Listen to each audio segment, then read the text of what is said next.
Hello, I'm Isaac Hayes III, founder and CEO of Fanbase. Listen to what I'm about to tell you. The window to invest in Fanbase is closing. We've raised over $10.6 million of our $17 million goal. That means there's room for less than 6,370 people to invest in Fanbase for the average amount. The minimum to invest in Fanbase right now is $399. That makes you an owner in Fanbase today. Go to startengine.com/fanbase to invest. Why? Because current social apps have taken advantage of users for far too long, with content suppression, shadow banning, harmful racist content, and no real tools for monetization and equity. Fanbase has over 1.4 million users and counting, allowing anyone to reach all their following and monetize their content from day one. Social media is the new TV, and whoever owns the apps that distribute that content have the opportunity to own potential billion-dollar companies. While big platforms with uncertain futures are failing to serve their users, Fanbase is stepping up to fill the gap. Don't wait until it's too late. Invest now, invest for yourself and your future. Go to startengine.com/fanbase and own the next generation of social media.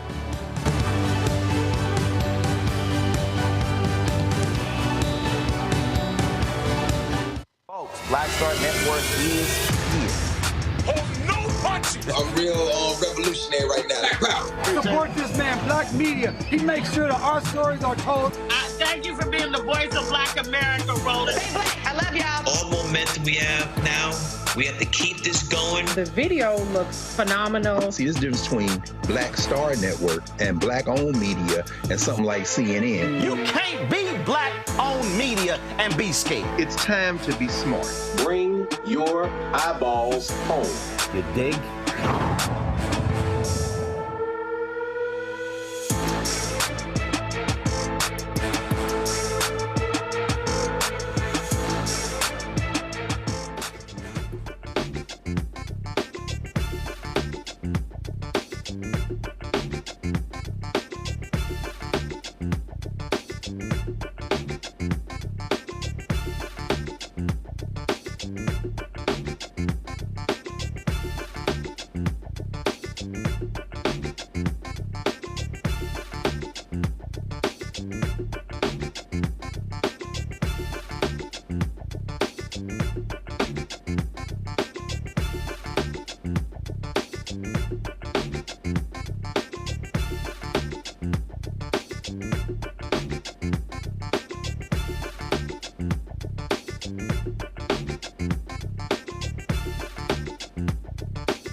is Monday, April 21st, 2025, coming up on Roland Martin Unfiltered, streaming live on the Black Star Network. The first Latin American Pope, Pope Francis, has died at the age of 88. Could the next leader of the Catholic Church be an African cardinal? We'll talk about the legacy of Pope Francis. Well, we always knew he was grossly unqualified. Defense Secretary Pete Hegseth continues to screw up after reports of a second signal chat with sensitive military data that included his wife, his brother, and his ex-wife. Trump says, fake news. Nah, playa, it's real. And the 40-day Target fast is now a full-on boycott. I'll talk to Nina Turner. We are somebody about the latest developments regarding the groups that are all working together regarding boycotting Target. And also, Austin Metcalf's father, he's the young man who was killed by a young African-American in the Dallas-Fort Worth area. And that brother has been, of course, arrested on murder. Well, guess what? That white father calls out a black January 6th insurrectionist trying to, and a white nationalist who are trying to use his son's death to create a bigger racial divide. The video is astounding. Plus, Ryan Coogler's new movie Sinners dominates the box office this weekend, but I'm confused. Why is Variety saying this is an issue, but when Quentin Tarantino's movie came out, it was not? We'll also talk with Omar Miller, who is in the movie. Yo, lots to talk about. It's time to bring the funk on Roland Martin Unfiltered on the Black Star Network. Let's go. He's got whatever the miss, he's on it. Whatever it is, he's got the scoop, the fact, the find. And when it breaks, he's right on time and it's rolling. Best believe he's knowing. Putting it down from sports to news to politics. With entertainment just for kicks, he's rolling. It's on go, roll, y'all. It's Roland Martin, rolling with Roland now. He's funky, he's fresh, he's real, the best, he's Roland Martin now.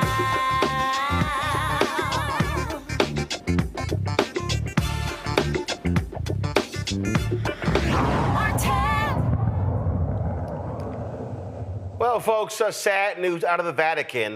This morning, Pope Francis passed away at the age of 88. He had been battling severe respiratory problems for the past several months. Over the weekend, he took a final ride in the Pope Mobile on yesterday. In addition to that, he also had a 1-minute greeting with J.D. Vance. That took place on yesterday. Did not meet with him on Saturday. Catholics around the world are mourning the death of Pope Francis. He, of course, reigned for 12 years and was a very progressive figure in the Catholic Church. Really, providing a much different perspective than previous popes. He was all about looking at the job in a lot different way. He did not live. In the traditional, apartments of the Pope that he considered to be far too elegant, if you will. In addition, how he represented himself, what he wore, also was a lot different. And of course, his take on women in ministry, but also LGBTQ issues, and really going after hardliners was also a lot different. Tributes have been pouring in all across the world since the news was announced this morning, shortly after 8 a.m. Eastern. And so, so as people look at this Pope and what he meant, one of the things that really jumped out was he was very critical of the attacks, of the deaths of folks in Gaza, highly critical of them. And really challenging Israel, the United States, and others to also speak on the issue. As I said, tributes have been pouring in across the world. This here is Senator Raphael Warnock. He posted, "I'm deeply saddened by the passing of Pope Francis. As a longtime admirer of the Pope and his work to center the poor and marginalized, I was honored to meet him and pray with him last year.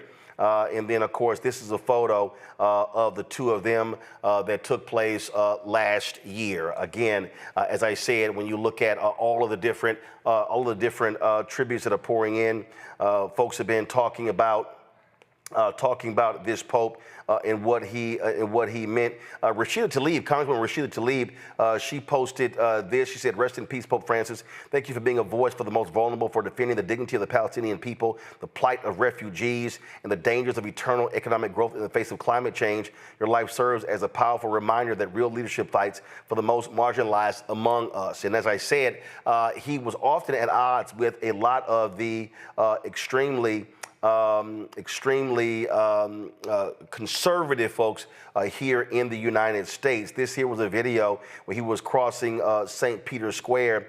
This was, of course, he was walking alone, and he was, of course, this was during the pandemic, walking across St. Peter's Square in the rain by himself. Like I said, if you look at the attire, he chose to be a lot different in terms of what he wore, how he represented himself. He even changed the rules. The rules in terms of how a pope is buried. And one of the things that he did was normally when a pope dies, they actually have the pope laying in St. Peter's Square and sort of lifted up. He did not want that to happen. And not only that, he's not even going to be buried in the Basilica. He chose to be buried in a separate part of the Vatican. Give me 1 second. I'm going to read that for you. And so again, when you think about this Pope, just as a whole different perspective that he brought to bear to his reign, his 12-year reign.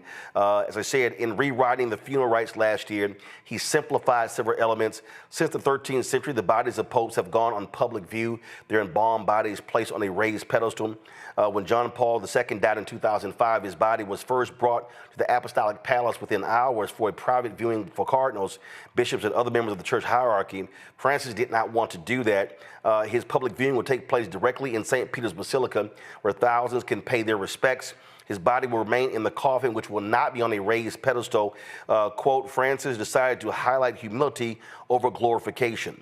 And that really was the position that he took all throughout his 12-year reign, wanting people, wanting Catholics, and wanting other popes to really focus on really what their responsibility is in terms of being leaders. Former President Bill Clinton stated this. This is coming from the Bill and Hillary Clinton. Hillary and I mourn the passing of His Holiness Pope Francis and celebrate his remarkable life and legacy, promoting peace, economic inclusion, and social justice, and fighting climate change, particularly its threat to the lives and livelihoods of the world's poorest citizens. The 266th Pope of the Roman Catholic Church was an extraordinary one. He was the first Jesuit Pope and the first one from the Americas. In taking the name of St. Francis, he made it clear that he would endeavor to embrace the entire world, including those of other faiths, those whom the church hadn't always welcomed, and anyone whose daily struggles reflected the enduring truth of our common humanity. By his own example, he taught that every human being's personal search, even a pope's, for a purposeful life was meaningful and important, and that power and politics must always make room for compassion and coexistence. I was blessed to have met with His Holiness, and Hillary and I were honored when he took part in the 2023 Clinton Global Initiative's annual meeting, where he spoke about his children's hospital, helping young people injured in Ukraine, and inviting the CGI community to pitch in and help, which they have. We join the countless millions of people around the world, Catholics and non-Catholics alike, in prayers of gratitude for a life well lived, rooted in faith, filled with energy and purpose, and dedicated to reconciliation and cooperation. As I said, they're planning already, of course. I mean, the funeral details have already been mapped out for quite some time. And you're seeing the results of that. This here's a statement that President Joe Biden released. This is a photo of the two of them meeting as well. And so this is that particular photo. Let me read what he tweeted. He said, "It is with great sadness that Jill and I learn of the passing of His Holiness Pope Francis. He was unlike any who came before him. Pope Francis will be remembered as one of the most consequential leaders of our time, and I am better for having known him. For decades, he served the most vulnerable across Argentina, and his mission of serving the poor never ceased. As Pope, he was a loving pastor and challenging teacher who reached out to different faiths. He commanded us to fight for peace and protect our planet from a climate crisis. He advocated for the voiceless and powerless. He made all feel welcome and seen by the church. He promoted equity and an end to poverty and suffering across the globe. And above all, he was a pope for everyone. He was the people's pope, a light of faith, hope, and love. That, of course, is the statement that President Joe Biden posted on social media regarding the passing of Pope Francis. Vice President Kamala Harris posted, Pope Francis was a visionary leader who dedicated his life to service and justice. He encouraged us to protect our planet, champion a more inclusive church, and cared for all of God's children, especially the most vulnerable among us. Doug and I pray for His Holiness, and we join people around the world in mourning his loss. Again, that's Vice President Kamala Harris. Let's see here. This is former President Barack Obama. He said Pope Francis was a rare leader who made us want to be better people. In his humility and his gestures at once simple and profound, embracing the sick, ministering to the homeless, washing the feet of young prisoners, he shook us out of our complacency and reminded us that we are all bound by moral obligations to God and one another. Today, Michelle and I mourn with everyone around the world, Catholic and non-Catholic alike, who drew strength and inspiration from the Pope's example. May we continue to heed his call to, quote, never remain on the sidelines of this march of living hope. And this is the two of them sharing a laugh in the Oval Office. I'm going to share some other remembrances in just a moment. Let me bring in my panel right now. Joining us right now is Renita Shannon, former Georgia State Representative from Atlanta, Dr. Omekongo Dibinga, Senior Author and Lecturer, School of International Service, American University, Dr. Julianne Malveaux, Economist, President Emerita, Bennett College, and author of Surviving and Thriving, 365 Facts in Black Economic History from D.C. Glad to have all three of you here. Julianne, I'll start with you. Again, this Pope Francis passed away at 88.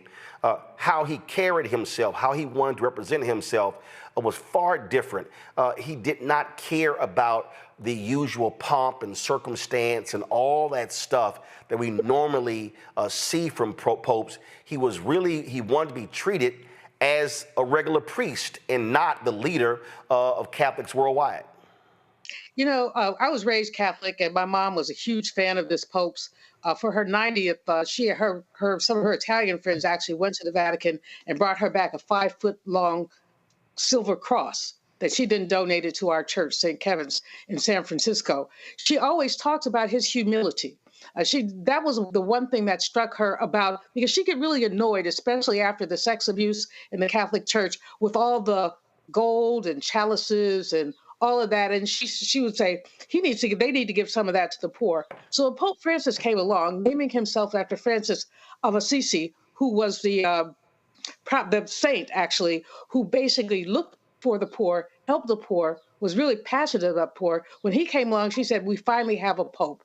That was her line. We finally have a Pope. And he was the kind of Christian, let's not say Catholic, the kind of Christian that the Bible calls for, a Christian that loves God, does mercy, walks softly and humbly. And so, you know, and he died doing what he lived doing. His doctors told him to take 2 months off. He took about a month. He was not going to miss Easter Sunday. And he got on his little Pope mobile and rode around Vatican City greeting people, which is what he'd done every year before. Sickness did not stop him from being the person that he was.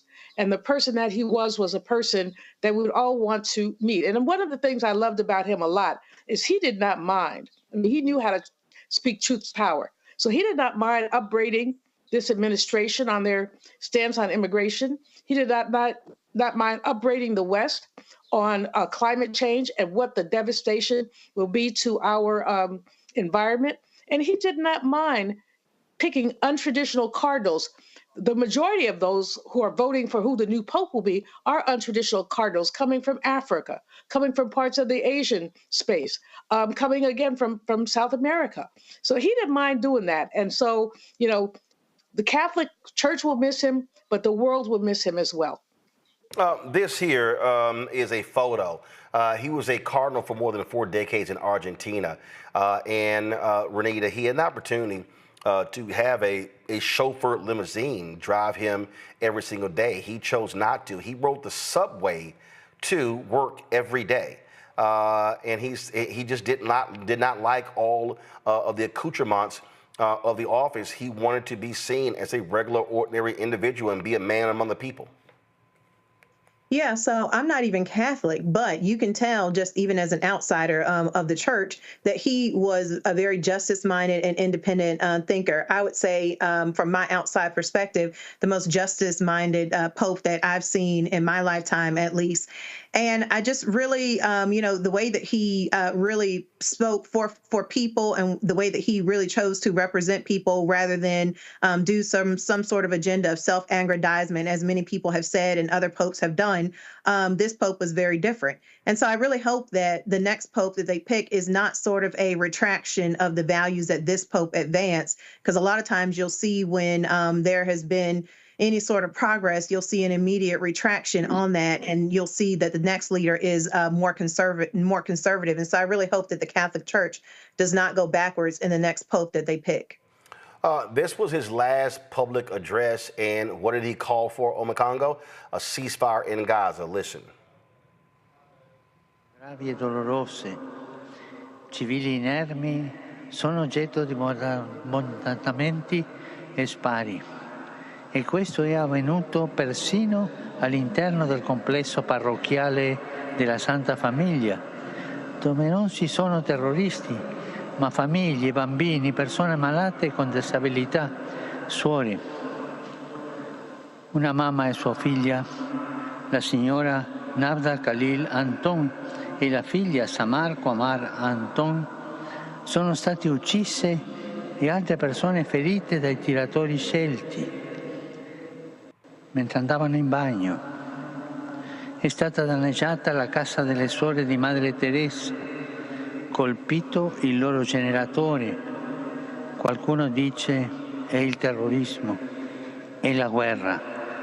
Sì, è la guerra, è il terrorismo.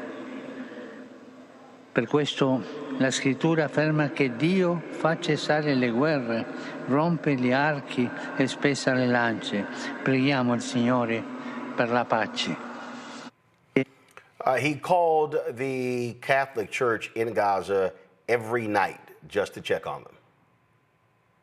And a lot of people don't know that. A lot of people don't even think about Gaza's Christian community. And I remember many of us saw, it was last New Year's or the year before that, when one of the Gazan Christian ministers, was talking about how the world has forgotten them and they were going to keep going forward.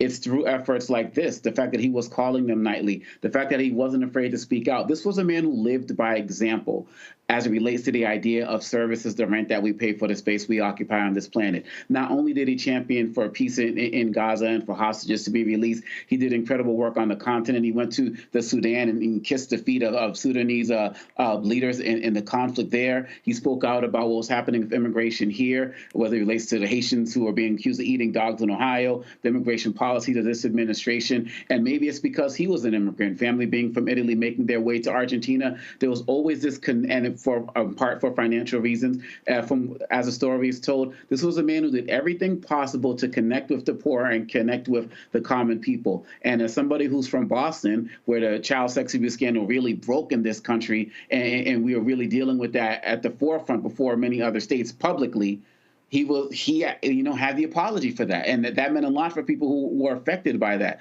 because the people were asking for the Vatican to do something and they were just kind of twiddling their fingers. And he actually, put forward some reforms to help with that as well. So this was somebody who understood people's souls. He understood that people are hurting, and he can almost had a sixth sense about sensing it and reaching out for people. And we need more people who are servant-minded leaders who are really about practicing what they preach. And so rest in peace to Pope Francis. And I'm hoping that people will follow his example as we continue to go forward. He was a man who represented everything we need today and then some. Tennessee State Representative Vincent Dixie was on the floor challenging these right-wing so-called evangelical Christian legislators.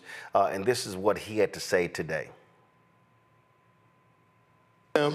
He challenged other Catholics to do what was right and love one another as we're supposed to. He was truly a man of God, and he used God to do God's will, not man's will. And we have to make sure that we walk in his path. He championed for migrants. He championed for the poor, the marginalized. He wanted us to love each other. And hopefully his life will not be in vain. We do a lot of things in this arena under the name of Christianity. It's time for us to step up and do what's right and do God's will.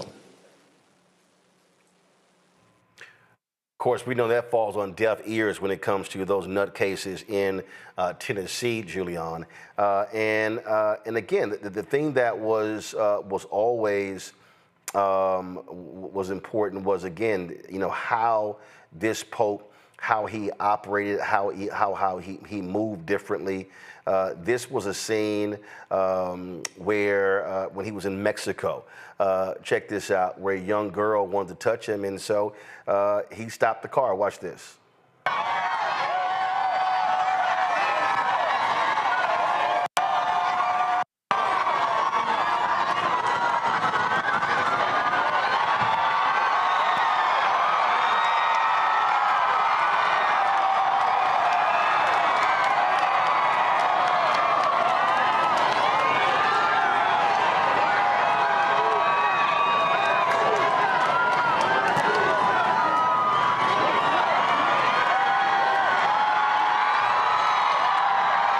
That's when he was in Washington, D.C., and it was a young girl named Sophie Cruz.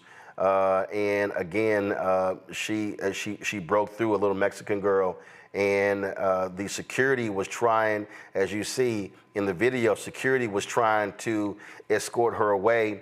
You see, they tried to stop her from moving forward, and the Pope said, no, no, no. He told them, no, bring her to me. Bring her to me. And he embraced her. Kissed her and hugged her. And again, he understood, Julian, he understood what his role was as a religious leader, and was not trying to, as someone said, he was trying to tear down walls and not erect them. Absolutely. And he got energy from the people. I mean, that's what's really clear when you think about the way that he operated. You showed the picture of him on the subway earlier. They talk about him walking to get his glasses fixed. He had, I don't know how many staff people who could have gone to get his glasses fixed for him. No, he did it himself. He really wanted to be of the people. And so that video there of the little girl is a perfect example of wanting him to be of the people. And I think he got energy. I think he got inspiration from the people. And he, in the immigration piece that you showed, where not the immigration piece, the Gaza piece, we talked about someone by name. So he didn't do 30,000 feet public policy. Oh, he did, but he also did 5,000 feet public policy, or as you see with the young lady, the young girl, 10 feet public policy. He wanted to know who the people are. We need more leaders like that, Roland. His passing in some ways is untimely because it's very likely that the College of Cardinals could swing in the wrong direction, but I'm praying that they won't. But it's very untimely, but it's also very timely because it's a reminder of what leadership is. And we don't see a lot of that. You've got fools doing public policy on the internet, the Department of Defense. You've got this child, 35-year-old young woman, who's going to help J.D. Vance go through and rid us of our history. And again, this is not of the people. Why doesn't she come down to the National Museum of African American History and Culture and get a tour and talk to some of the people there and look at what is there? But again, if you're doing public policy way up here, you're not going to be able to deal with what happens down here on the ground. So again, this brings back a lot of memories for me because like I said, my mom revered that Pope. She always talked about him. And she actually, on her birthday, she always asked her children, none of whom is, well, my baby sister practicing Catholic. The rest of us are not. I'm AME. One of my sisters says she's no ME. But in any case, on her birthday, she would always ask us to make a contribution to the church in her name. We did it until the sex thing came out, and then we're like, no, Mommy, we ain't doing that. When this Pope came in, she said, do it just one more time, as an act of faith to this Pope. And so we did. We did, because I'm channeling her now because she really, really, really loved this Pope. Well, as someone who was born and raised Catholic, and in fact, the meeting to the Catholic church I grew up in was found in my grandparents' living room. Definitely understand moments like this here. The video that you're seeing, this is from yesterday. This was the last Pope ride by Pope Francis. As we said, it was Easter Sunday, and as we said, he was gravely ill. The Vatican announced the cause. He suffered a cerebral stroke. It went into a coma and passed away, but he was insistent on seeing the people and traveling. This, again, as I said, this was just yesterday, and he died at about 7:30 a.m. this morning, Vatican time. And again, so many folks are now, as Julian said, and I think Renita at that point, she makes is important, Omar Congo as well. In this moment where you have an idiot who occupies the Oval Office, that idiot plans to attend the funeral, and in fact, Pope Francis did not meet with J.D. Vance on Saturday, and he sent someone else to give him a very strong, stern lesson on the treatment of regular and ordinary people, which was needed because of a lot of the craziness we've heard from J.D. Vance. And if there is a time when we need moral leaders to show courage, it is now. Renita? Yeah, I'm surprised and taken back. I had not seen that Trump said he was going to attend the funeral, but wow, why would he? I mean, he has no values in common with what the Pope had. Clearly, as we've all talked about, how justice-minded he was and the values that he not only talked about and lived and walked every single day. So it's really amazing to me that Trump would want to show up to the funeral. I really hope that he goes there and he has respect and does not act like his normal idiot self, as you mentioned before, because you can tell that this is a Pope that was well loved, and I just really would hate to see any of his regular shenanigans at the funeral. Well, again, world leaders will be there. What people don't understand is that Omar Congo, as the head of the Vatican, that is a city, so the Pope is a head of state, and so the Pope's funeral attracts heads of state all around the world. Yeah, and the way that President Trump has disrespected people in this country who have died, such as John McCain, I'm really concerned about what type of grandstanding he might do. We're talking about Pope Francis and how humble he was and how he's a man of the people. And I'm sitting here thinking that Trump is probably mad because this whole story has taken attention from the White House Easter egg roll. Like, that's like the whole difference in mindsets, of the two people that we're talking about. Hopefully something will come up and he won't attend. But if he is going to attend, he needs to make sure that he's humbled, but it's not in his nature. But anything that he does will not take away from this man's legacy. As a matter of fact, anything that he does will only highlight Pope Francis's legacy more, because the character that this man exudes in his pinky, Donald Trump will never have. And when I look at these pictures, not realizing that this was, I thought this was a ride from a time past. I didn't realize it was from this last ride. He just had to be with the people. And when you look at Trump and all of his billionaires, these are people who are so detached from the people, who have no sense of what ordinary people are going through. And so they because they never do things like this. You never see Trump walking into an area of Washington, D.C. to read to kids or a Ben's Chili Bowl or anything like that. there's no connection with the people.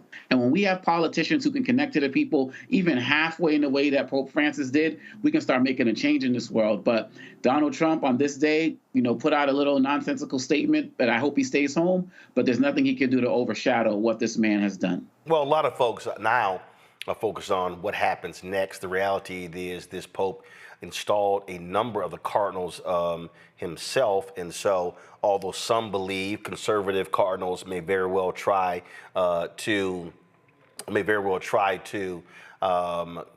pick someone who is far more conservative, we'll see what happens. This Pope Francis, criticized laws that criminalize homosexuality, but some of the folks that they're touting are individuals who want to return. He also really downplayed the use of Latin in various Catholic services, and so you had folks who want to see a return to that. And again, just seeing that video that we're playing now, the throngs of people who were just out yesterday wanting their glimpse, to get a glimpse of Pope Francis, and not realizing this was going to be the last time they would actually get to see him alive. There was one video I saw where a guy shot the video, the final comments, and he said he was just in tears, realizing that he was there watching this. There will be, of course, several days of mourning, funeral process. Then they will have the conclave where they'll be choosing who the next pope is going to be. And as we said, Pope Francis was 88. He was in his 70s when he got the job. And that differs a lot from, frankly, John Paul II. First of all, Pope John Paul I only served 33 days as pope. He died of a heart attack at the age of 66. Then they chose Pope John Paul II, who was 58 years old. He served 26 years as Pope, the third longest reign. And so it'll be interesting to see if they choose to pick a Pope like they did Francis, who was in his 70s, or go with someone who is younger, who could actually potentially serve a longer term. And so, folks, again, our top story, Pope Francis died this morning at the age of 88 years old. We'll be right back right here on Roland Martin Unfiltered on the Black Star Network.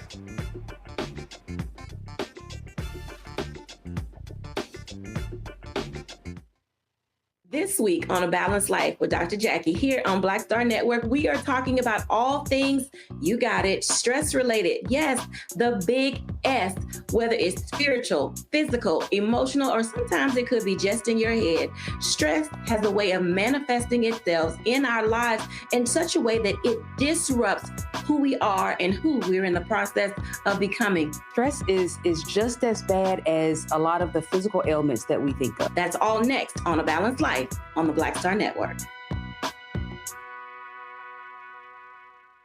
How you doing? My name is Mark Carey, and you're watching Roland Martin Unfiltered. Deep into it, like pasteurized milk without the 2%. We getting deep. You want to turn that shit off? We're doing an interview, motherfucker.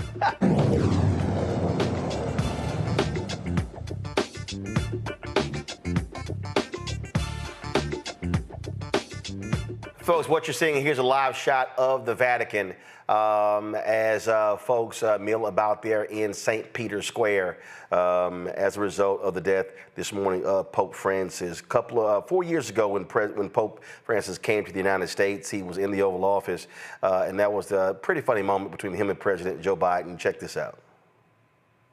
I'm not sure this is appropriate, but there's a tradition in America. Se questo è opportuno, no? C'è una tradizione negli Stati Uniti that the president has what is called a command coin. Il presidente ha un comando, una di comando. That he gives to warriors and leaders. Che dà ai combattenti, ai leader. And you are the most significant warrior for peace I've ever met. Lei è il guerriero più forte per la pace che io abbia mai incontrato. And with your permission, I'd like to be able to give you a coin. E con il suo permesso vorrei ottenere questa moneta. It has the U.S. seal on the front. Ha il sigillo degli Stati Uniti sulla parte. But what's different with this coin? Usually, La Casa Bianca. but I know my son would want me to give this to you because on the back of it, I have the state of Delaware, the 261st unit my son served with. E so che mio figlio sarebbe contento che gli do questo perché non c'è l'immagine della Casa Bianca ma dello Stato di Delaware. E la tradizione è, I'm only kidding about this. e scherzo, If next time I see you, la you don't prossima have it, volta se lei non la you vede have non to buy ce the l'ha, drinks. allora lei deve offrirmi da bere. I'm the only Irishman you've ever met who's never had a drink. Ma io sono l'unico irlandese che lei conosce che non ha mai bevuto in vita sua. Perché gli irlandesi hanno portato il whisky. I know that. Thank you. Mi sono presentoso di aver fatto questo omaggio.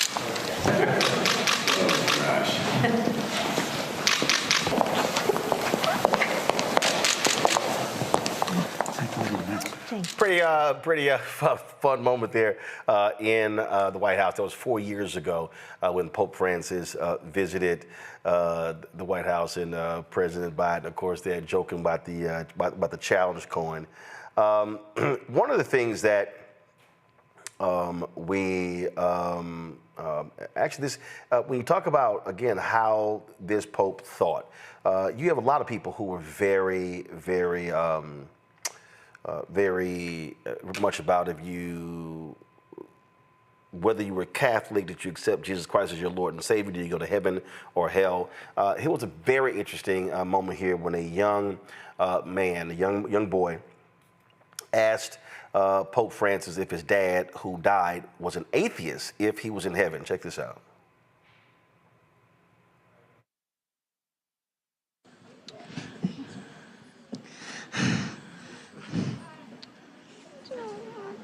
Dai. Non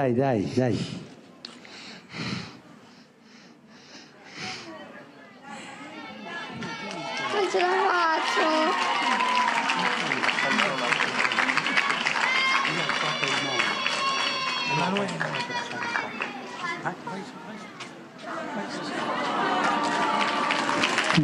Vieni da me, Emanuele. Vieni da me e dimmi all'orecchio. Vieni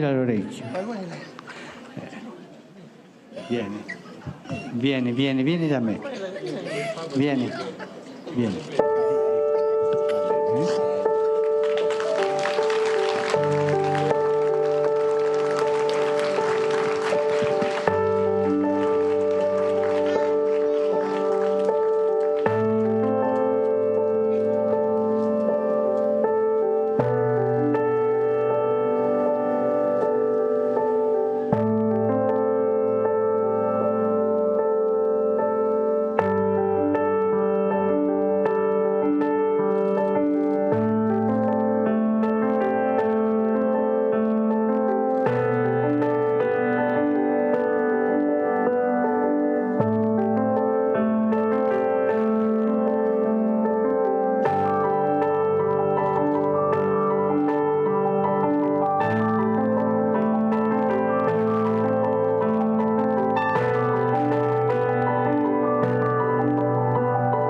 E io ho chiesto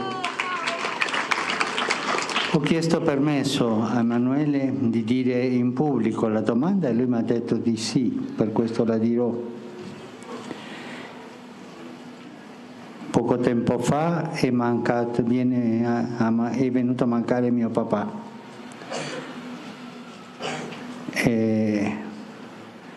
Lui era ateo, ma ci ha fatto battezzare a tutti e 4 figli. Era un uomo bravo. È in cielo, papà? era credente, ma ha fatto battezzare i figli. Aveva il cuore buono.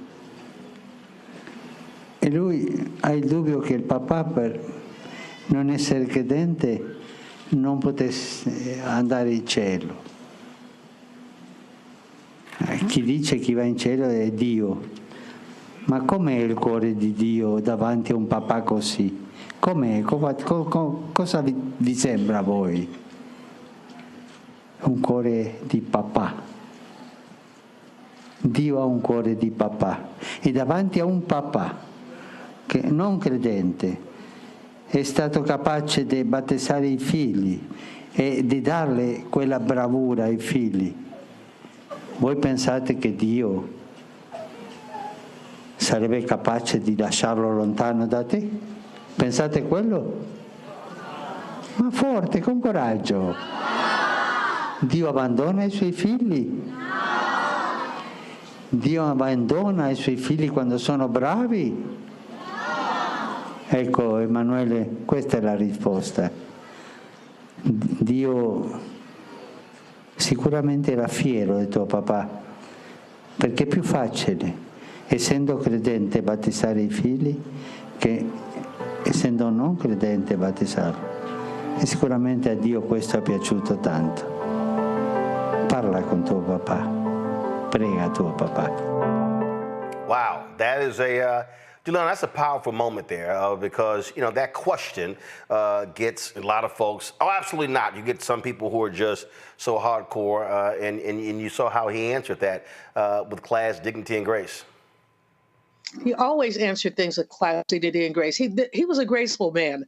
I mean, that's the thing. I'm smiling, Roland. Thank you so much for showing so much of this. I mean, it's really just making me smile, remembering my Catholic school days a long time ago, and thinking about, you know, the faith. Now, you know, when I learned about exploitation, colonization, all that, I think I was about 12 or 13. I stopped going to church. I can't go to Catholic church. It's complicit. But what this Pope reminds you is that despite all the flaws, there is so much goodness in faith. And he exhibited the goodness. You have these people in the Congress and others who flap their lips and talk about faith and talk about God and turn around and cut food stamps. You have these people basically who talk about faith and then they don't want to maintain Medicaid. But you're talking a man who talked about faith and did his best to be an advocate for the least and the left out, for the poor, for those Gazans, for so many people. Again, thinking of him reminds me of all that's good in the world and in life, and it just makes me smile. So thank you for showing so many clips and for taking the time to lift up this man who was an advocate for everyone. This was the actual statement from the Vatican this morning when they announced Pope Francis's passing. Carissimi fratelli e sorelle, con profondo dolore devo annunciare la morte del nostro Santo Padre Francesco. Alle ore 7:35 di questa mattina, il Vescovo di Roma Francesco è tornato alla casa del Padre. La sua vita tutta intera è stata dedicata al servizio del Signore e della sua Chiesa. Ci ha insegnato a vivere i valori del Vangelo con fedeltà, coraggio e amore universale, in modo particolare a favore dei più poveri ed emarginati. Con immensa gratitudine per il suo esempio di vero discepolo del Signore Gesù, raccomandiamo l'anima del Papa Francesco all'infinito amore misericordioso di Dio uno e trino. Grazie. That was the official statement from the Vatican. Again, that is via their social media feed, Vatican News. And those of you who have seen the movie Conclave, you might know that when, as the movie showed, when a pope passes away, they literally seal off his apartment and everything that's in it. And this is the video from today of that actually happening, the sealing of Pope Francis's papal apartment, and so no one will be able to enter that particular space. As I said, and you see right there, they also have a process. The ring that the Pope wears, that ring is also destroyed. That way, that ring cannot be used to forge any documents. And so there's a very, very clear and long process of the Catholic Church that they go through when a pope passes away, and this is what you're actually seeing: the closing off of the Pope's apartment from anyone being able to enter until he is actually laid to rest. Lots of pomp and circumstance, lots of process, if you will, that exists there. One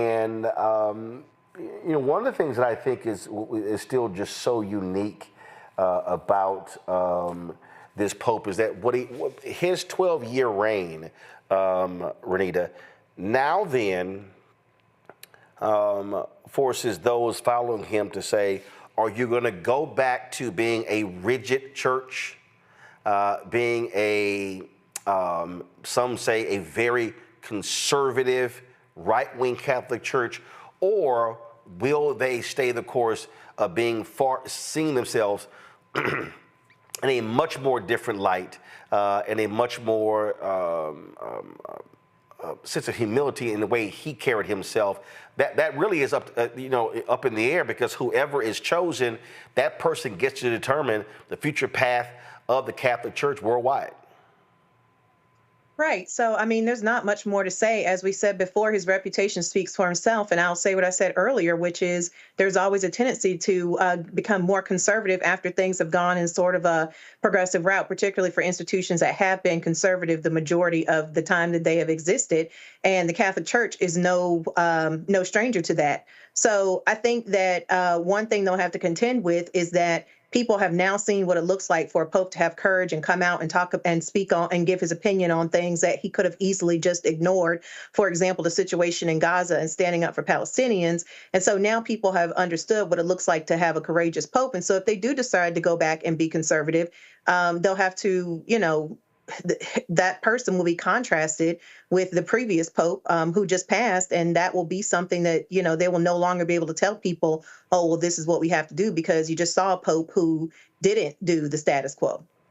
And one of the issues that I talked about Gaza on the Congo, but climate change.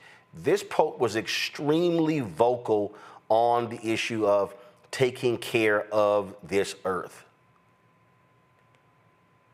People don't know about the Pope is that there were actually many corporate leaders who had visited him over the years to talk about some of their environmental programs, the sustainability programs, kind of seeking his counsel, doing it on the low to not attract attention. And that was something, as we're learning all of these stories about the Pope, that was not something that I had paid attention to. And to be quite honest, when we're talking about who's next in line, that's also something that I'm concerned about as it relates to climate change, because it's very interesting that Pope Francis had the views that he did. People will kind of call him a quote unquote, liberal-minded Pope.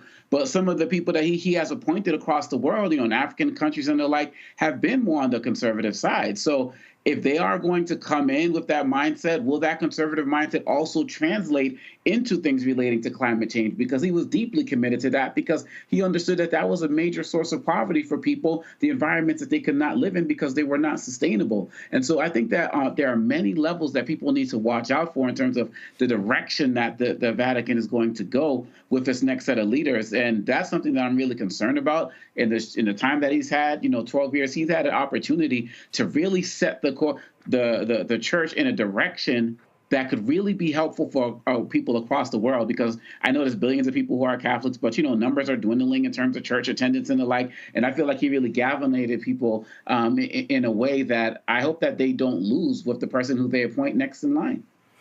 Indeed, indeed. So we're all going to be waiting to see. This is a collection of videos the Vatican News put together of Pope Francis. If you go to their Twitter feed, you can see a lot of their videos and photos and things along those lines. So we'll be following that feed for more information regarding Pope Francis. Again, passed away at the age of 88. And as I said, folks all around the world, tributes are pouring in. His funeral will be taking place later this week, and then we'll have more details of that. Of course, we'll be carrying it live on the Black Star Network, and so you can just be sure to check out our page as we continue to cover this. As earlier we had a particular live shot of St. Peter's Square. This is the Vatican Media's website as well. A live view right now of Vatican City as folks mourn worldwide. More than 1 billion Catholics worldwide mourn the passing of Pope Francis. All right, folks, when we come back, we're going to talk about the idiot Secretary of Defense who is stuck on stupid when it comes to using Signal. How do you discuss military maneuvers on a Signal chat with your brother, your wife, and your ex-wife? He is really dumb, and a top Republican in the House says it's time for him to go. We'll talk about that next. Don't forget to support the work that we do. Join our Bring the Funk fan club. Of course, if you want to use Cash App to join our Bring the Funk fan club. We don't charge a subscription for our show. We don't have a Patreon, a Substack. We're not charging you $8, $10 a month to watch our content. We want it to be widely available, but we ask you to support our Bring the Funk fan club. The goal is to get people to give on average $50 each a year. That's $4.19 a month, 13 cents a day. And we'll leave it up to you. There are people who can't afford that, they give less. There are people who have given more. And I absolutely appreciate that. And we want to thank all the people who contribute to our show. I got some with some folks who sent checks and money orders in the mail, and so this is from Herman and Brenda. We would like to thank you for your deep commitment to provide the truth, the whole truth, and nothing but the truth. We pray that God will continue to bless you with everything you need in order to do the great work you're doing. And so Herman and Brenda, thank you for your contribution to our Bring the Funk fan club. Let's see right here what we got here. We got, I love this one here. The ancestors are moving mountains to see you rise. Y'all see this card here. And it says, dear brother, I'm so glad you announced clearly how to make a check to your company. I thought that the monthly payments through PayPal was not reaching because there was no acknowledgement that my donations were received. But any PayPal donation actually is on our list. So anybody gives via PayPal is on our list that we run every single Friday. And so, it says you've got this thing, the next thing, and everything that's to come. Stand strong, praying your protection in Christ. Jeanette, see, what is this? Jeanette Harris. So Jeanette, thank you very much for that. Nice card there. And let's see here. May God Almighty keep you evermore. I pray that all the needs of your ministry and building Black Focus Media worldwide. So I'm so proud of you and all your work. I hope to meet you in person. So I touch and agree with God's will now that greater is He that is in you, cause you to triumph far beyond what we can think or ask. This is from another Jeanette. So I appreciate that. I'm going to read one more before I go to the break. And let's see here. Thank you for what you do. I really enjoy watching your show. I will give my full support because you really speak the truth. Sincerely, Willie and Wanda Lumby. Willie and Wanda Lumby. All right, I appreciate it. Folks, Cash App, use the Stripe QR code. You see it right here on the screen. If you're listening, go to blackstarnetwork.com for the QR code. Make your check and money order out to Roland Martin Unfiltered, please. Makes it a lot easier for us when it comes to the bank. And PayPal, of course, first of all, send your money order and check. P.O. Box 57196, Washington, D.C., 20037-0196. PayPal is R Martin Unfiltered. Venmo is RM Unfiltered. Zelle, Roland at RolandSMartin.com. Roland at RolandMartinUnfiltered.com. We'll be right back. This week on the other side of change. Black Maternal Health Week. The racial disparities are undeniable, making it clear that Black people experience racism from the womb. America and America's healthcare system has not taken the time to invest in what quality healthcare looks like for Black birthing people. The state of Black maternal health in the United States is still dismal. It is environmental racism. It is systemic racism. It is the systems that we are born into. Only on the other side of change on the Black Star Network.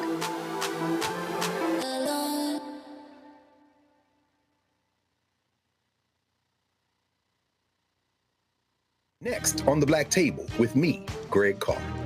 The enormous impact of race, education, and affirmative action in America, and how, believe it or not, white America is starting to feel a little bit of the pain. Dr. Natasha Waraku joins us with a case study of one suburban community and how it reacted when the minority students started to excel. And most people didn't say this explicitly, but was that, the academics standards are getting higher in part because of the Asian kids, and that is making our kids really stressed out. So we need to reduce the amount of homework teachers are allowed to assign. She shares a perspective that you don't want to miss. That's on the next Black Table, only on the Black Star Network. Hey everybody, it's your girl Lunel. So what's up? This is your boy Earthquake. Hi, I'm Chaley Rose, and you're watching Roland Martin Unfiltered.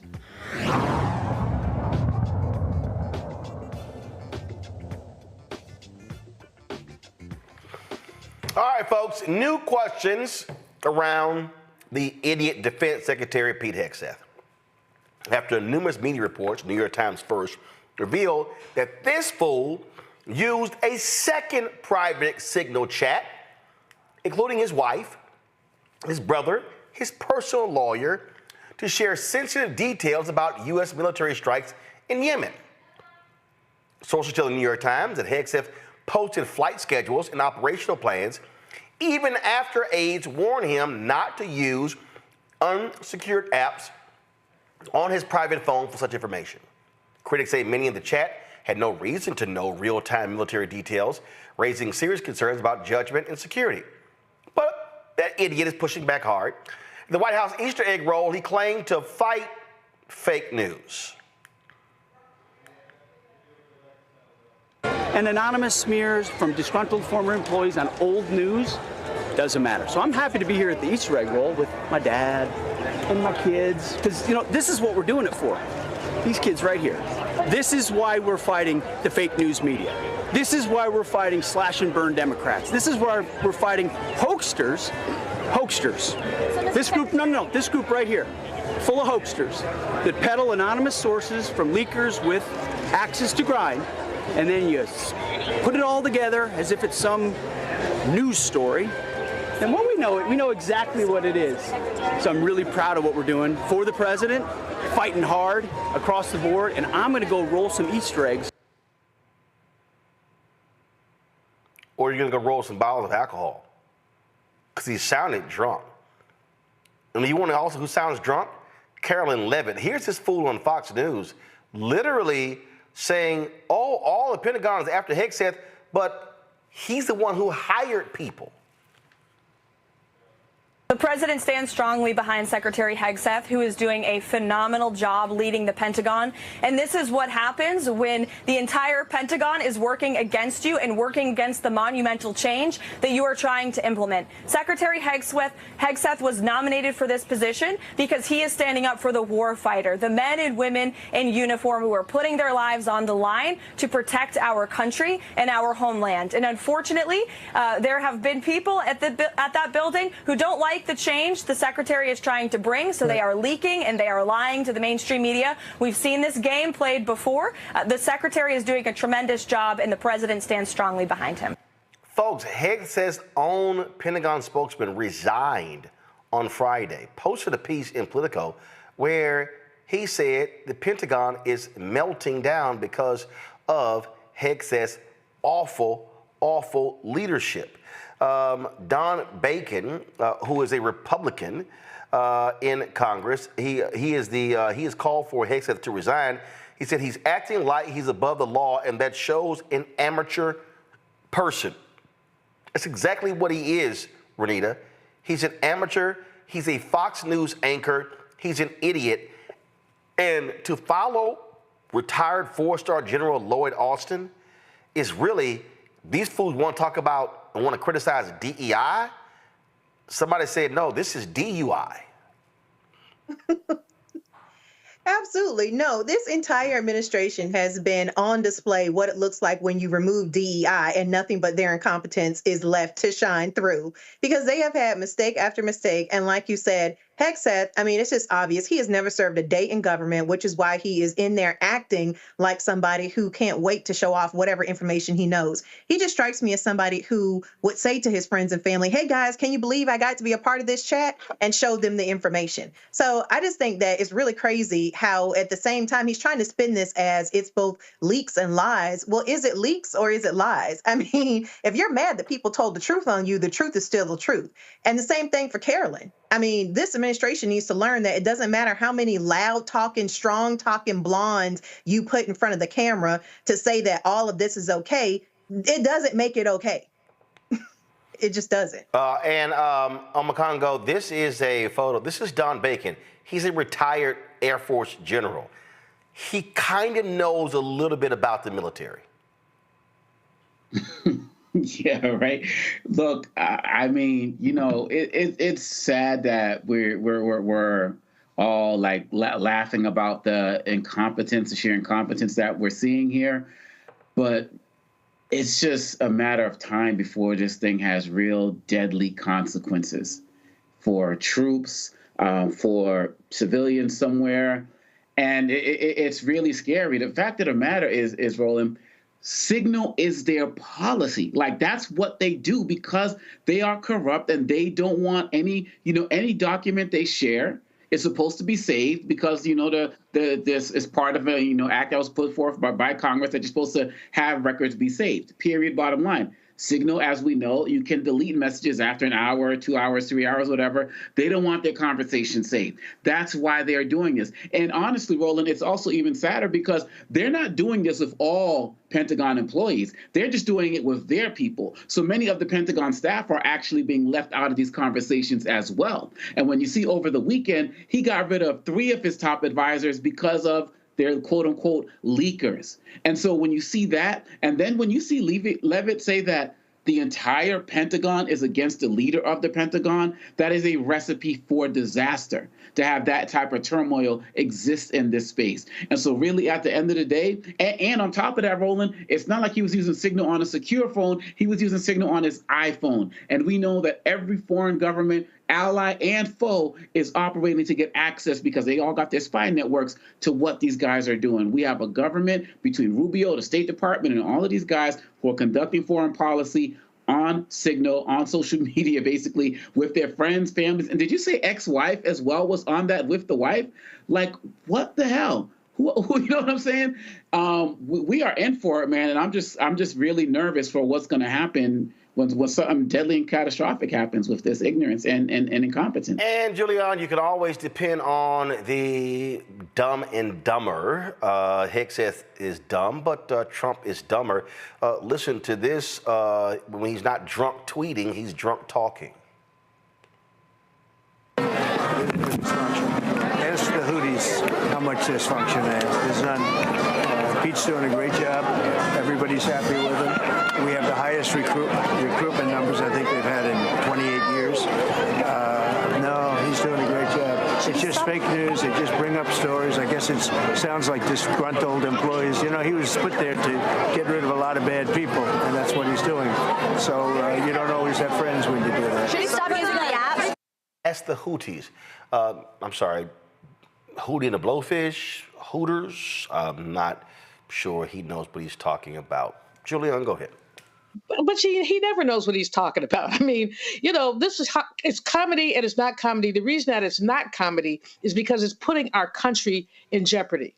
I saw Leon Panetta, former Secretary of Defense, on I think CNN earlier today, and he was talking about the damage that this man is doing, Hegseth, the damage that he's doing to our Pentagon infrastructure. Now, the people that the president is calling losers are the people that Hegseth picked. So he went and picked some losers. Well, who's the biggest loser? Other than the Oval Office, we're also looking at Hegseth. The challenge here, I mean, these people do not believe that fat meat is greasy. I mean, they truly do that. They told them about this signal stuff a month or so ago, and it was a mistake. So how you do it again? What about, I mean, idiots are people, you do the same thing over and over again and you expect a different result. And then like Omar Miller says, your ex-wife, what are you doing? You're bragging. Look at what I got. Look at the access I have. So you're bragging to your ex-wife? Give me a break. We are really, I mean, I'm very concerned. I've tried to ignore that man in the house that enslaved people built, tried to ignore his shenanigans, hoping that somehow we would come to the end of the road. But we're not coming to the end of the road. This is what he does. This is how he does it. And the American people, we are in jeopardy, folks. If you're tweeting and sending classified documents or documents that should be classified or secret information, if you're dealing with this on your iPhone, really? Right.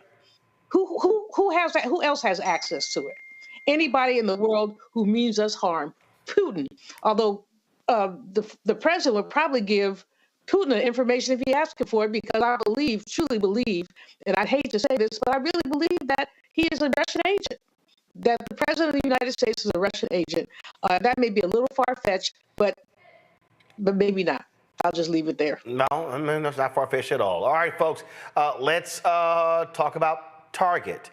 The call for the boycott began February 1st. And remember, Target on January 24th, Target announced they were ending their DEI policies. Their stock was around $145, something along those lines.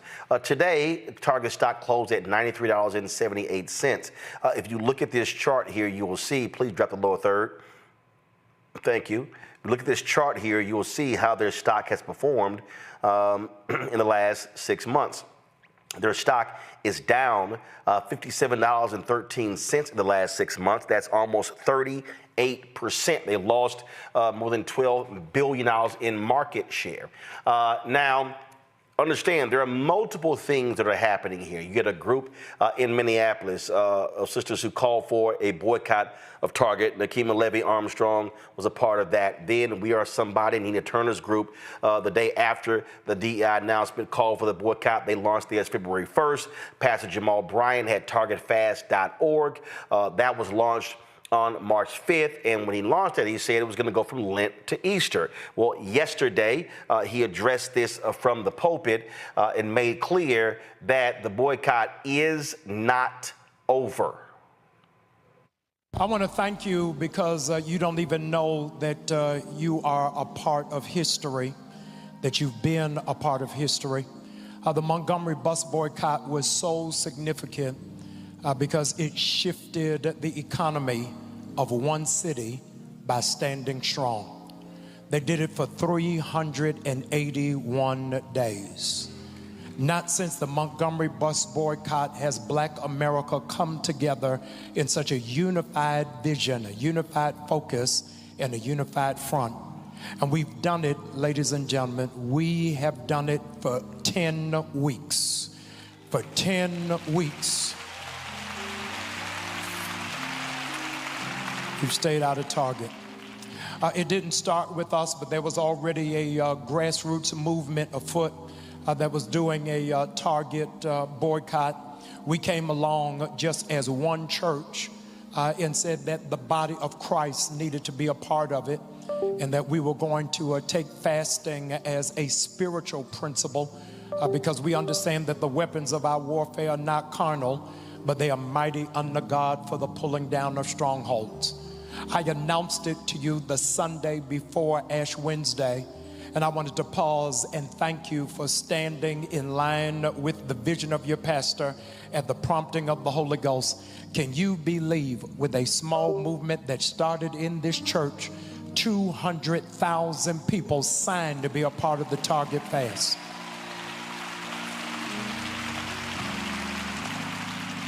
When we started this Target Fast, $1 trillion company, a Fortune 500 company, was trading on the New York Stock Exchange at $138 a share.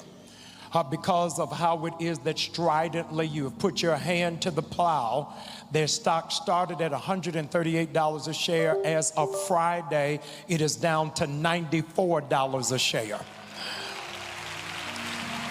Foot traffic at Target has gone down by 7.9%. Ladies and gentlemen, I hope that you will share with me your enthusiasm for people who thought it was ineffective and there would be no results. Is that because of your fast, Target has lost $12 billion. Come on, y'all ought to be shouting. They tried to put out a statement that their loss is because of the economy, because of tariffs with China. But the reality is that while they were losing, Costco was gaining. Come on, I can't hear nobody. And I am so grateful that there is power in unity, and we know the strength of black economics. Ladies and gentlemen, black people are the 12th wealthiest nation in the world with spending power. Don't ever undervalue or underestimate your power and your authority. I need to give God glory for black business and for black dollars.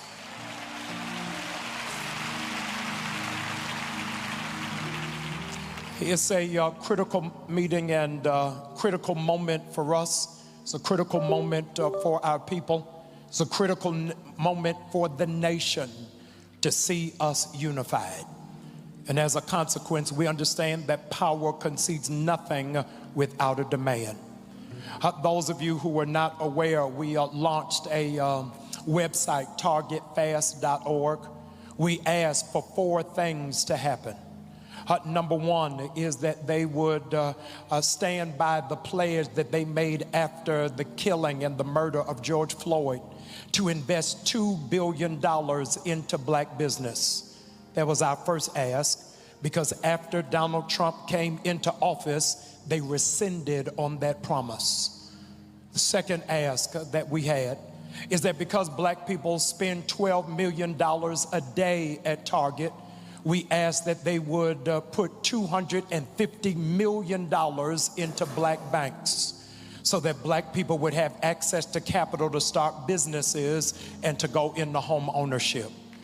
The third thing that we asked for is that they would partner with 6 HBCUs and their business programs so that we could teach young people how to scale businesses and to create generational wealth. Because they'll never be wealthy having to work for somebody else. They have to do it, doing it for themselves. Ladies and gentlemen, you already have read the report that a meeting took place. And in that meeting, I wanted to share with you the outcome of it. We had 4 asks and only walked away with 1 thing. I want to tell you what that 1 thing is Target has agreed Target has agreed that by July the 31st, they will complete the pledge of $2 billion for black business.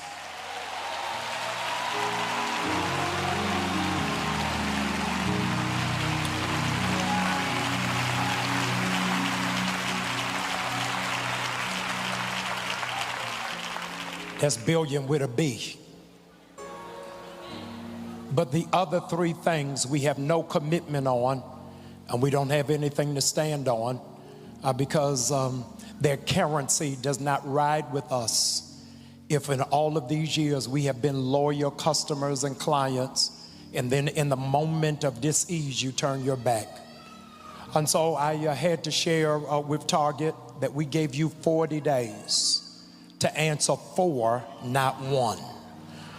And they only came back with 1.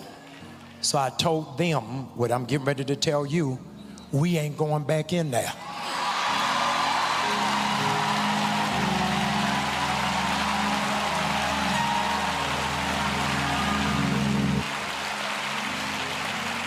And so the fast shifts to a full-out boycott. It's a full-out boycott.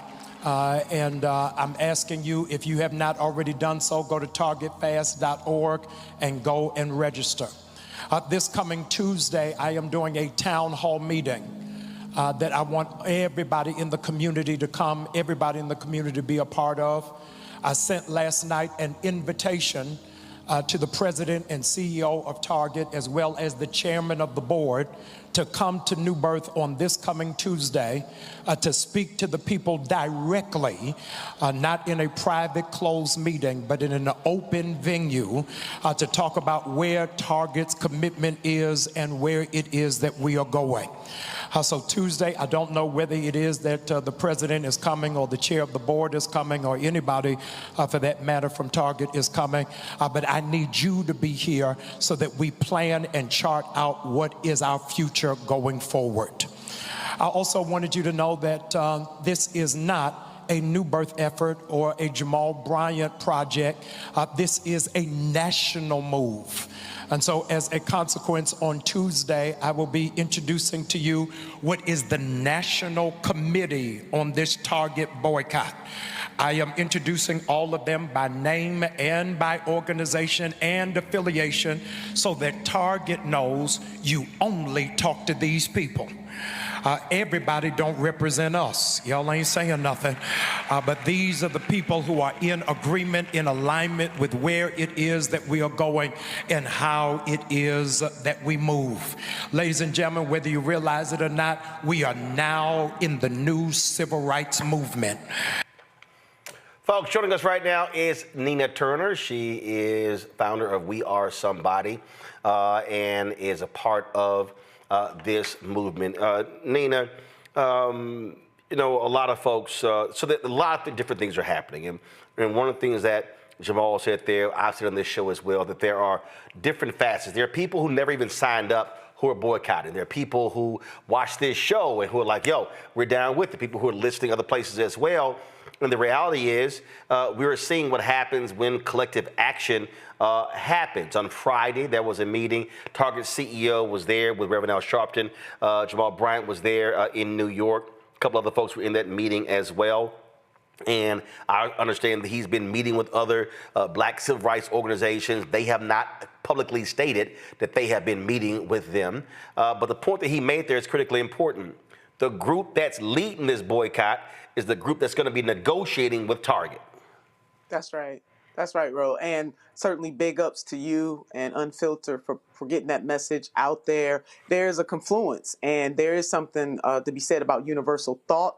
When Target made this announcement on January the 24th, as you remember and have been sharing with their audience, on January 25th, We Are Somebody was out there. I get by with a little help from my friends calling on Until Freedom. Tamika Mallory, he's one of the co-founders of Until Freedom, and then, you know, bringing up the pastor. But there were local things happening at the same time, which is beautiful. And to your point about that 200,000 who signed on, but there are millions of people, millions of eyes have been on the various outlets, both social media, your show, and other shows that have lifted this national boycott.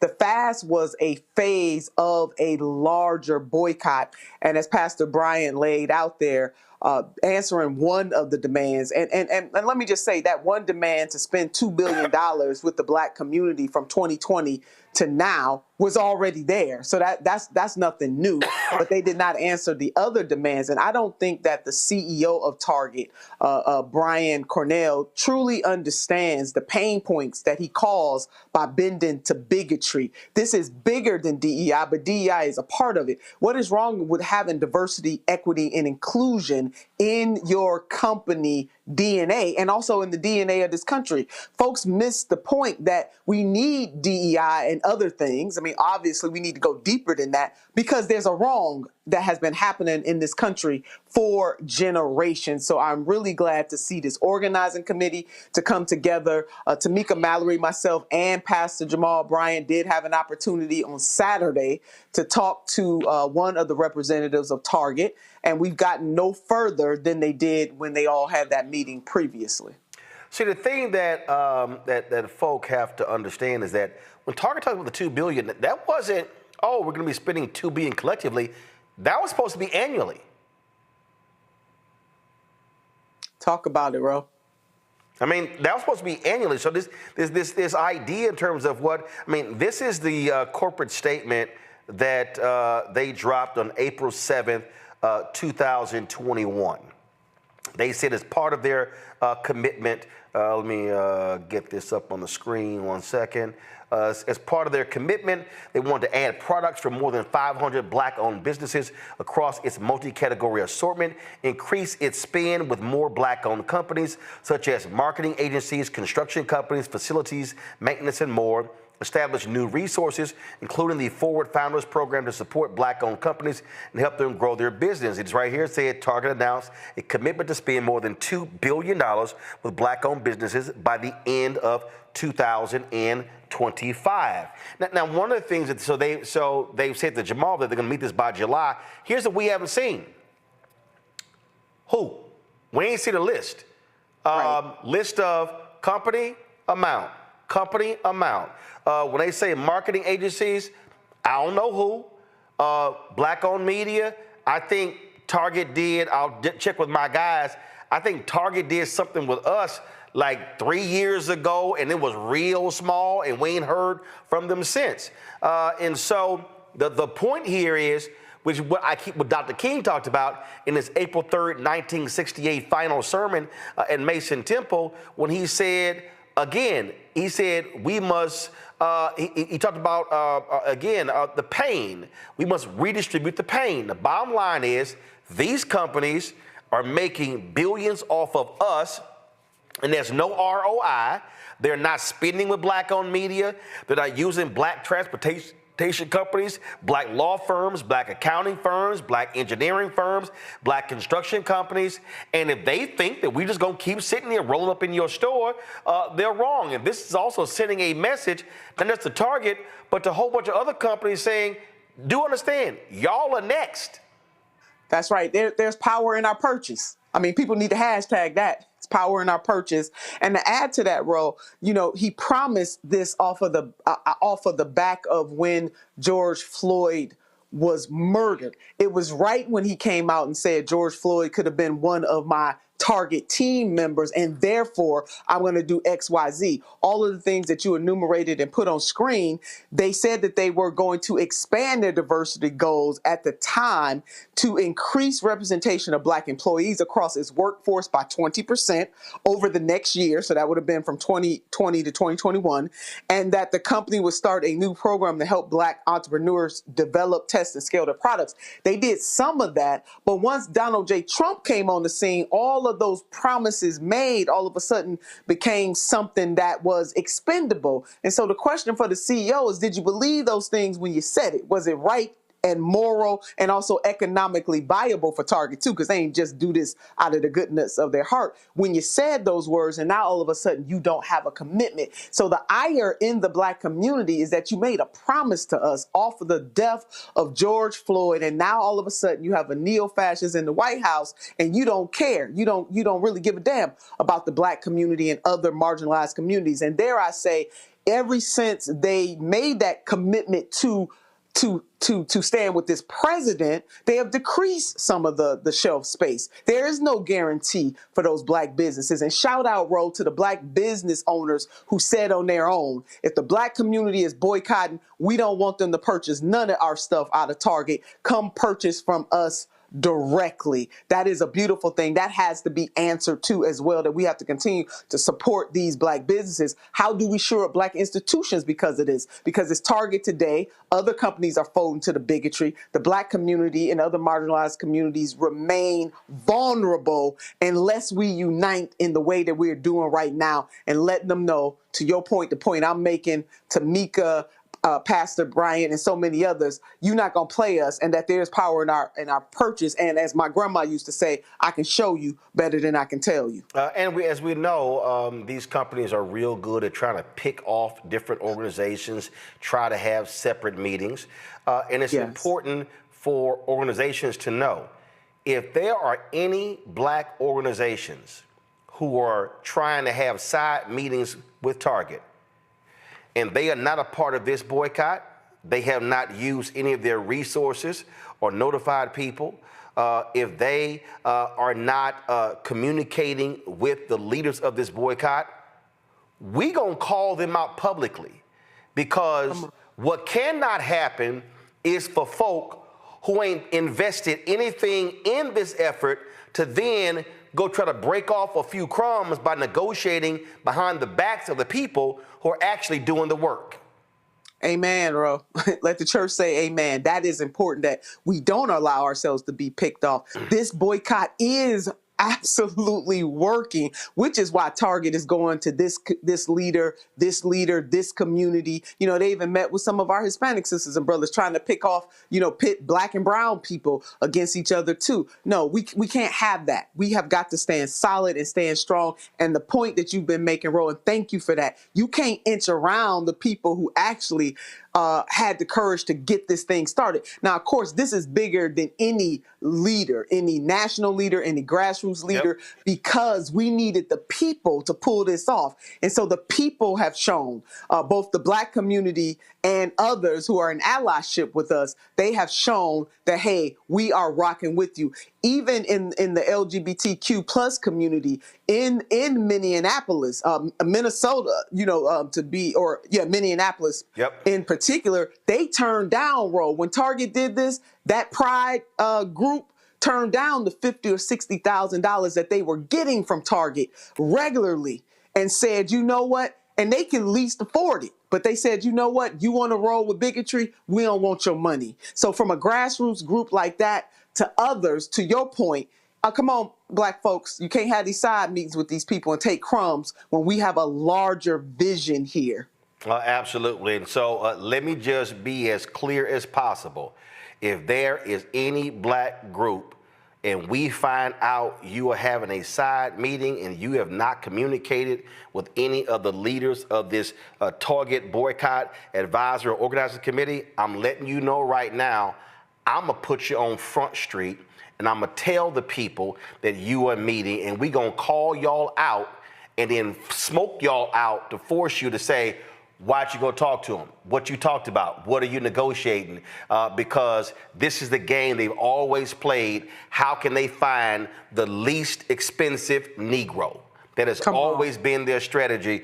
And so I don't owe nobody. So let's just be real clear. So I don't owe nobody. Look, our show is here because our fans give to our show. That's how we make our money. And so I ain't afraid to call nobody out. So I'm just letting y'all know, if you're having side meetings and you ain't talking to nobody and you cutting side deals, I'm going to call your asses out. Well, bro, you called Unfiltered for a reason. So folks know, they know when you say it, word is bond. Just let them know. All right, Nina, we appreciate it. There's a town hall tomorrow. What time is that town hall in Atlanta tomorrow? It's at New Birth Road. I think it starts at 7. Don't quote me on that. I think it's 7 or 7:30, but it's at New Birth. And I will definitely be in the place. And Tamika Mallory will be in the place representing her organization. I think Brother Ben Chavis will be there as well. There'll be a whole host of other national leaders that will be there. So join us if you can. Please join us. New Birth. All right, Nina Turner, we are somebody. We appreciate it. Thanks a lot. Thank you. Folks, real quick, I'm going to go to a break. To my panel, we're going to talk about that, but I got to go to a quick break.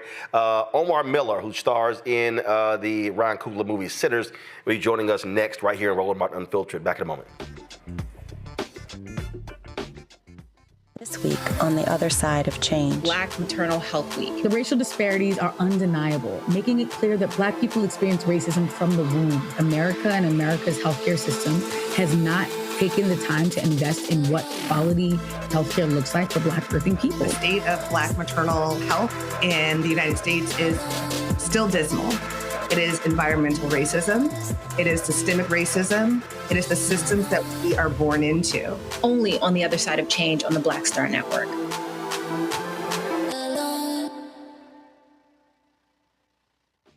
Hey, I'm Antonique Smith. Hey, I'm Arnez J. Hi, this is Cheryl Lee Ralph, and you are watching Roland Martin, Unfiltered. I mean, could it be any other way? Really? It's Roland Martin.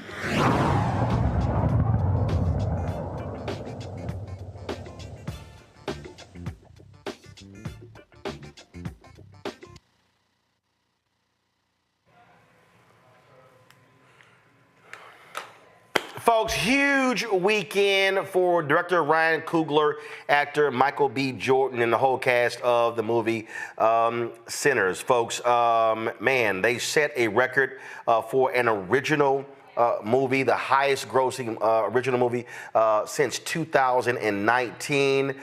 They took in $48 million at the domestic box office, again, setting the new mark for the best box office launch for the original film since the pandemic. It has gotten a huge response on Rotten Tomatoes. Go to my iPad. On Rotten Tomatoes, they earn a 98% critics and a 97% audience score, the highest score for a studio-wide release since Universal DreamWorks' The Wild Robot. They earned an A on CinemaScore, marking the first time in 39 years that a horror film has earned a grade that high from the audience. That is absolutely huge, and they expect to do big business the next several days. Actor Omar Miller is in the movie. He joins us right now. Omar, glad to have you here. Man, y'all all got to feel pretty doggone good. Come on.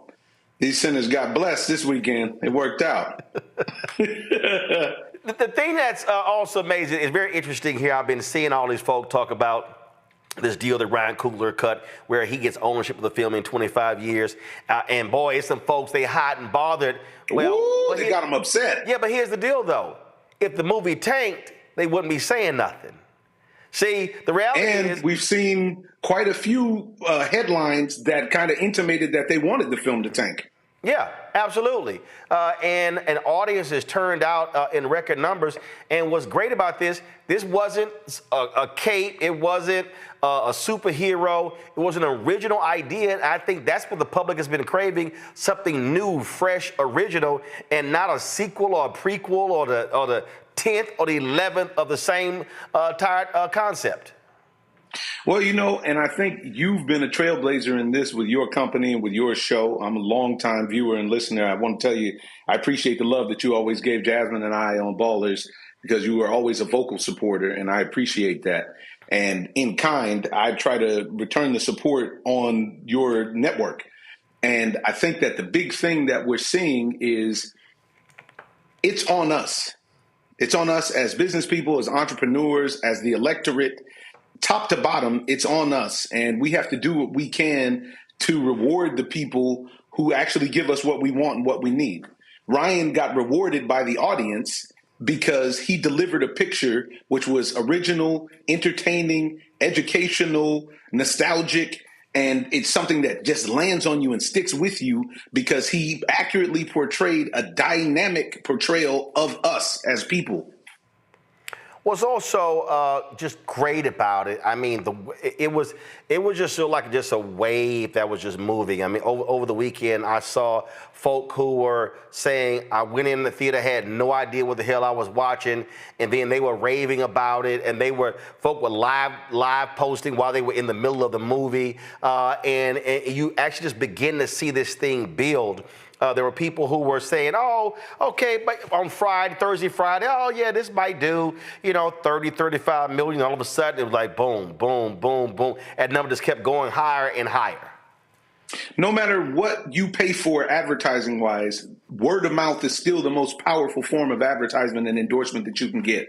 And when people started to see this film and it got unleashed on the public and it really sticks with you, I can't explained it if you haven't seen it yet. There's a mesmerizing effect. Now, as a person in the film, I'm somebody that watches with a professional eye. I actually can watch this film as a fan. And I, too, got mesmerized by the music. I, too, got mesmerized by the visuals.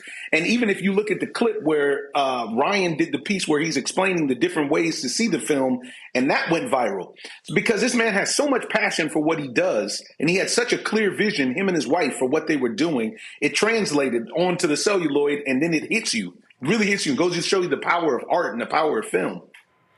Folks, y'all got the trailer. If you got it, go ahead and play it.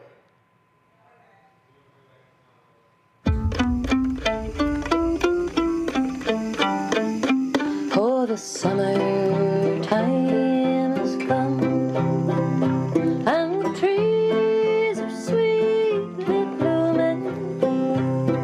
The wild mountain thyme grows around and around. Will you go, lassie, go, and we'll all go together.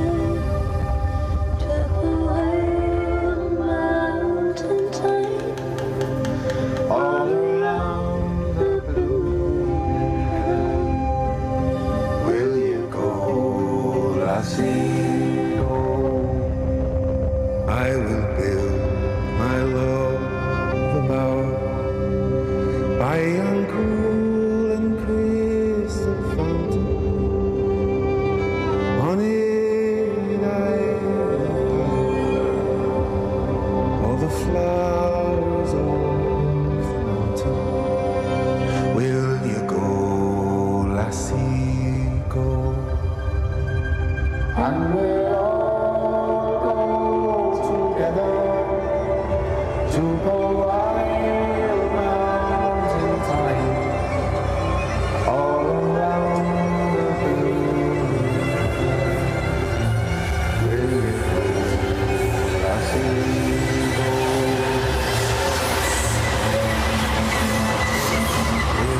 Will you go, lassie, go? I haven't seen that trailer. That's a new one. It was an original one they released. That was the one they released last week that spoke to it. And a lot of folks, man, are talking about the powerful performance of Delroy Lindo. Oh, I've watched Delroy my entire career, and before I became an actor, I paid money to go see Delroy Lindo in films, like when I was a child and saw Malcolm X in the theater. You know, it's so great to work with somebody of his stature and of his talent level, and to see how he prepares and how he gets busy. His portrayal in this film of Delta Slim, a real bad blues man, is representative of so much. And I think that people are identifying it because he reminds you of somebody that you know in your family. And his portrayal is just so authentic. He's just so honest on screen. He deserves all the flowers. Questions from my panel. Let's see. Has anyone on the panel seen the movie? Did y'all see the movie this weekend? Yep. Okay. Well, Omekongo, you get to go first then. Yeah, I was one of those people who didn't know what to expect. And so halfway through when I started seeing red eyes, I'm like, oh, my goodness.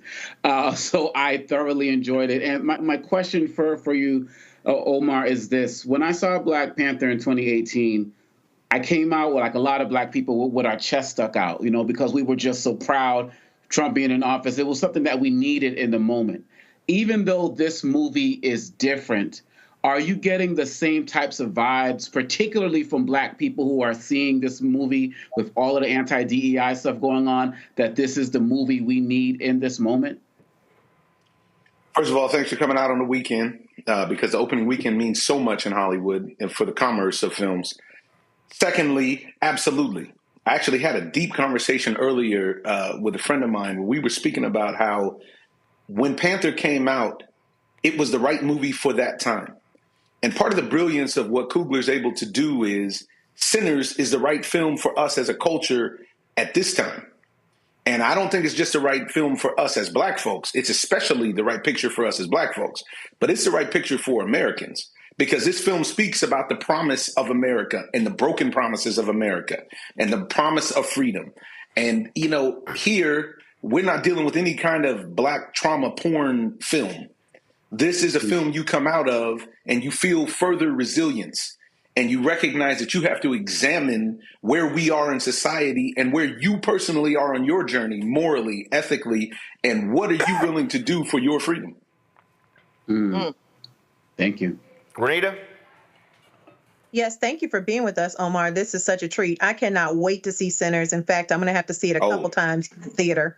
My question is this. People are saying that Ryan Coogler, they believe he has created a new genre of film, in creating this movie. My impression of this from everything I've read about Sinners is that maybe people are saying that because this is definitely a fantasy film because it's got vampires involved, but at the same time, it's going deep into racial reckoning, it's going deep into showing the reality of living in the Jim Crow South around the 30s. And so do you think that that's why people are saying that? Because you don't usually see something that's both fantasy, but also showing also having like these deep kind of racial conversations at the same time and showing the reality of a period of time in history? Or do you think they're saying something else? It's hard to explain this film without seeing this film, which has made it difficult to market, which is why I think Ryan once again showed his genius with his marketing plan. But I think that what's happening is the genre conversation.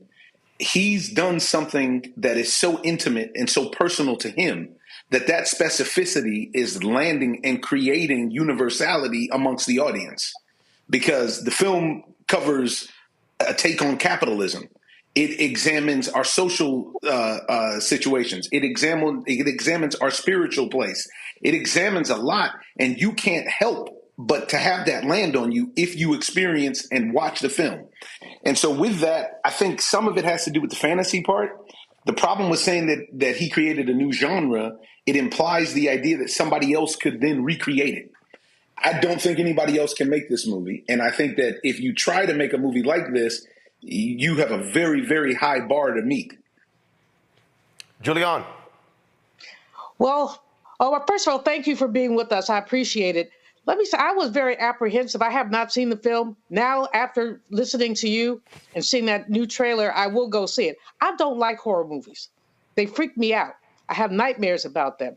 What I've heard this described as horror and fantasy, and I don't like vampires either, for any number of reasons. But I'm convinced. But Child, you love Jesus. Just go on to the doggone movie. All that damn. Let me tell you something.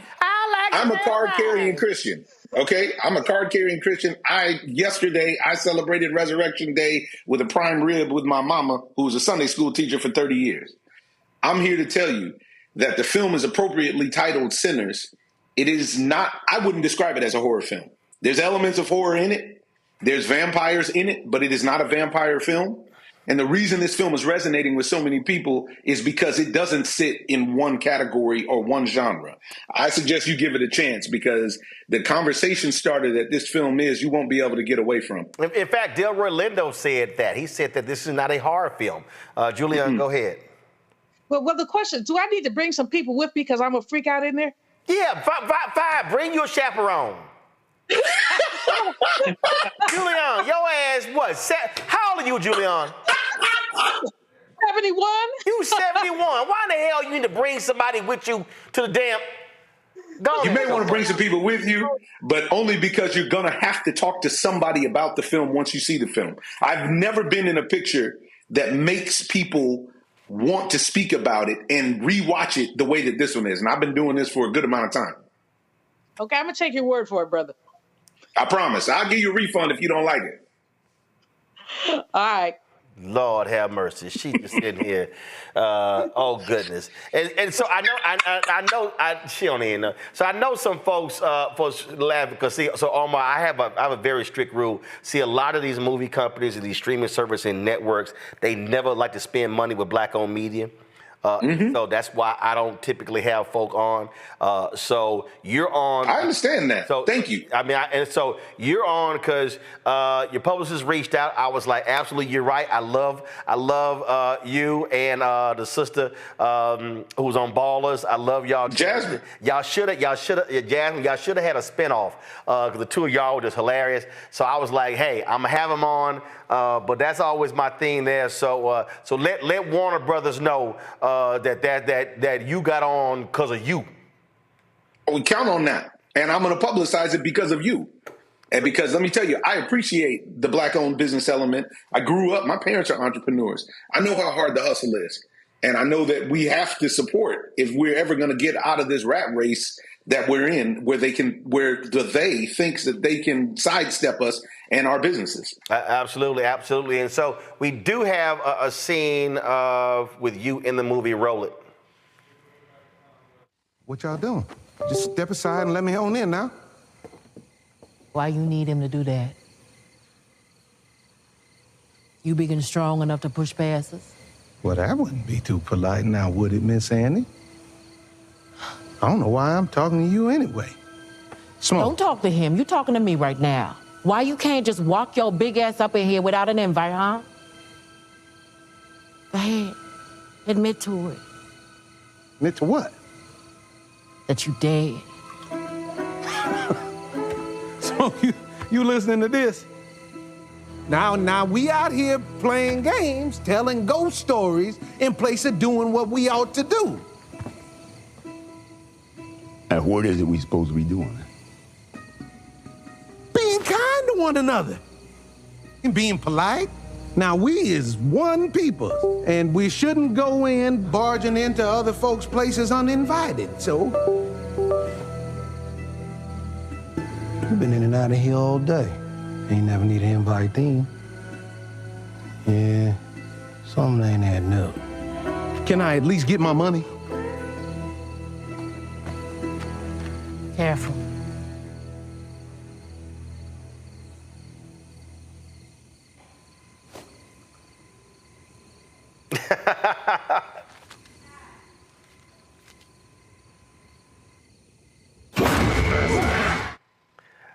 See, that's the money he gonna get. Julian, why you jumping?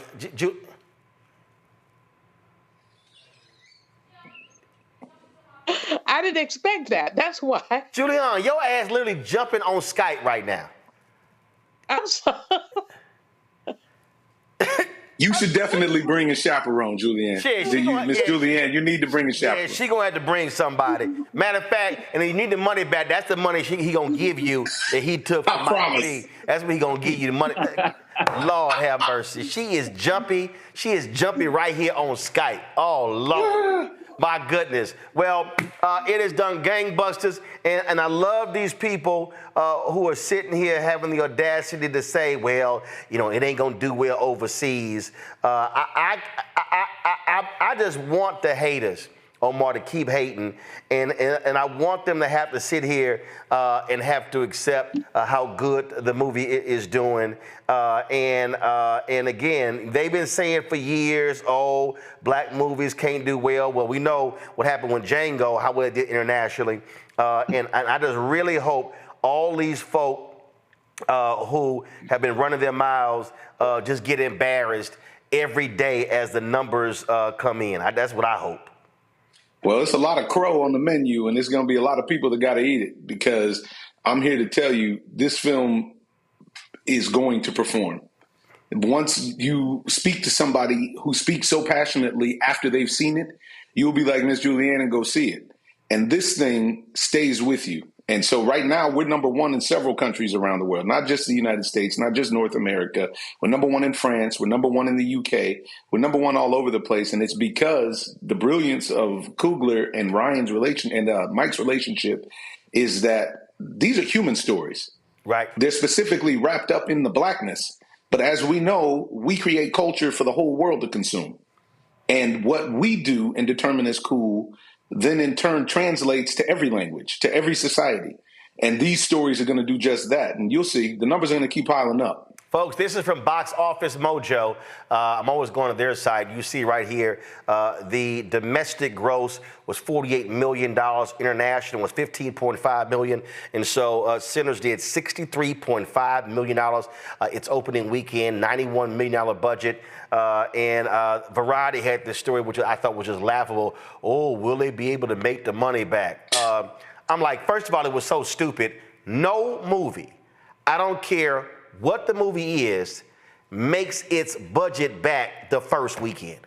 Especially no original film. No superhero movie makes, the movie costs $200 million and the marketing budget is going to be $150 million, that's $350 million. They don't make that opening weekend. That story was a joke. I think it was in actually the New York Times or Variety, one of them. But it was just. I think it was Variety, which is unfortunate because that's an industry, trade magazine. The other piece that is fortunate about that, though, and I think this is the lesson to be had. One of the most vocal voices saying this is a ridiculous headline is Ben Stiller, who is a Hollywood heavyweight who has plenty of box office behind him. And he pointed out that no other film would ever warrant this headline. And he lets you read between the lines on the why. Patrick Schwarzenegger came out speaking about how ridiculous it is. Joe Russo, who I worked with actually before, of the Russo brothers Avengers fame and Marvel fame, came out and blasted it. It's all right. The haters are going to hate. But truth be told, you can't stop this because, as you see on social media, this film is a movement. Sinners is out. Good luck if you can get a ticket, because this thing is going to run.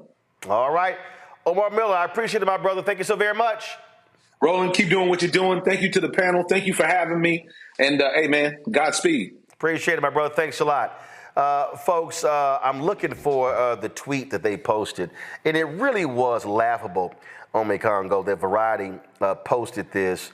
I wonder if it's even still up. I purposely took a screenshot last night, thinking that they may delete it because they caught so much flack over the post. So first of all, you see here, 8 hours ago, they have this here, 5 reasons why Ryan Coogler and Michael B. Jordan Sinners ruled the box office, but that's not the one everybody's talking about. I'm looking for, I have the screenshot, guys, I have the screenshot, but I'm purposely looking to see if their tweet is still up. The thing that was just, what was crazy to me is when you see these stories. And in fact, not just them, the New York, I'm gonna pull up the New York Times, same thing. Their headline was just dumb, how they wrote about Quentin Tarantino's movie and then this movie here, similar budget, being original. It was just dumb. But see, this is the dumb stuff that we see constantly with this. And let's see. Here it is. This is the tweet. This is why people are criticizing them. Sinners has amassed $61 million in its global debut. It's a great result for an original R-rated horror film, yet the Warner Brothers release has a $90 million price tag before global marketing expenses, so profitability remains a ways away. That is just stupid, Omar Congo, just stupid.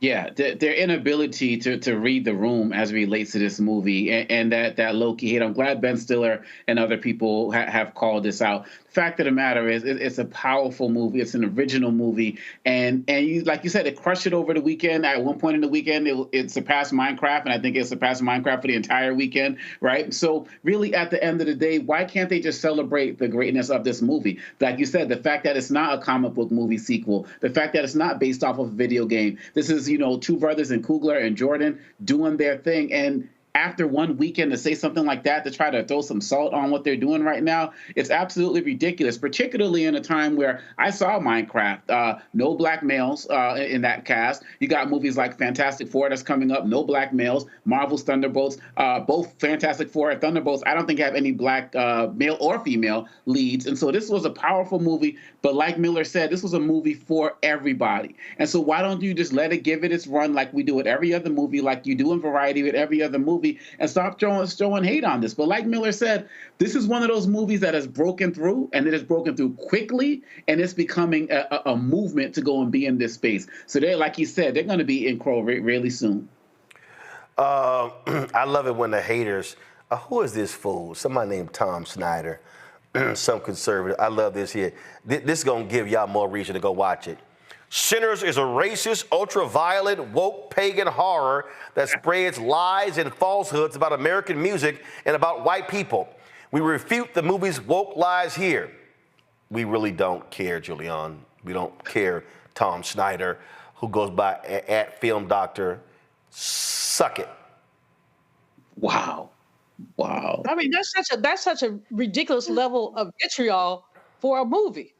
They market racist movies every day. This is not one of them. I didn't see it, but it doesn't sound like one to me. It sounds like a re-examination of history. And frankly, when the brother said examination of capitalism, I'm like, okay, I'm there. I'm gonna have to take a couple people with me because I am jumpy, but I will try to go see it tomorrow. Actually. Yeah, there you go. There you go. Renita?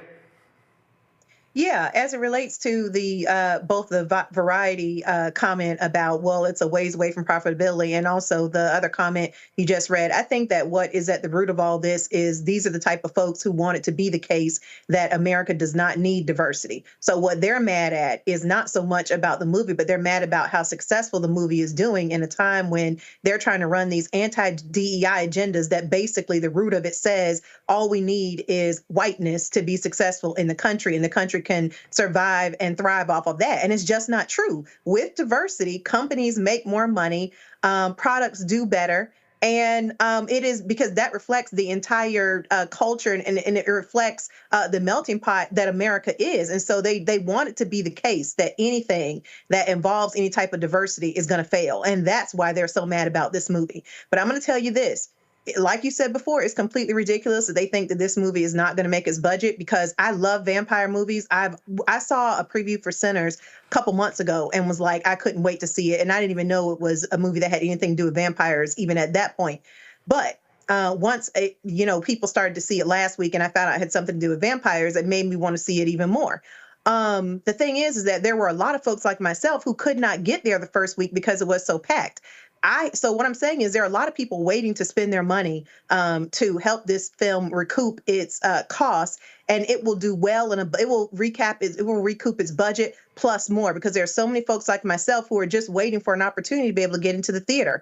I have a friend who works at the movie theater, and he has said that it looks to him that people are literally taking off of work to go see this movie, because the theaters are full Saturday morning at 10 a.m., Monday morning at 10 a.m. The theater is full at times where people would actually be at work. The theater that he works at, they've canceled showing the other movies, and now all of the rooms are showing Sinners. So people are breaking their necks to see this movie. So the only reason that this movie has not already recouped its budget is because literally theaters don't have enough space to hold everybody at one time who wants to see this movie. So just so y'all understand framing, this is the New York Times when Quentin Tarantino's movie Once Upon a Time in Hollywood released. You see right here. This is the headline. Once Upon a Time in Hollywood is a box office hit for Tarantino. Leonardo DiCaprio and Brad Pitt helped the director score one of the biggest opening weekends of his career. That's how they framed that. Now, mind you, that movie made $40.4 million opening weekend. Similar budget to Sinners. This is their New York Times framing of Sinners. Sinners is a box office success with the big asterisk. Ryan Coogler's original horror film was expected to sell a strong $46 million in tickets over the weekend, enough for number one, but its profitability remains a long way off. Wow. Y'all just saw right there.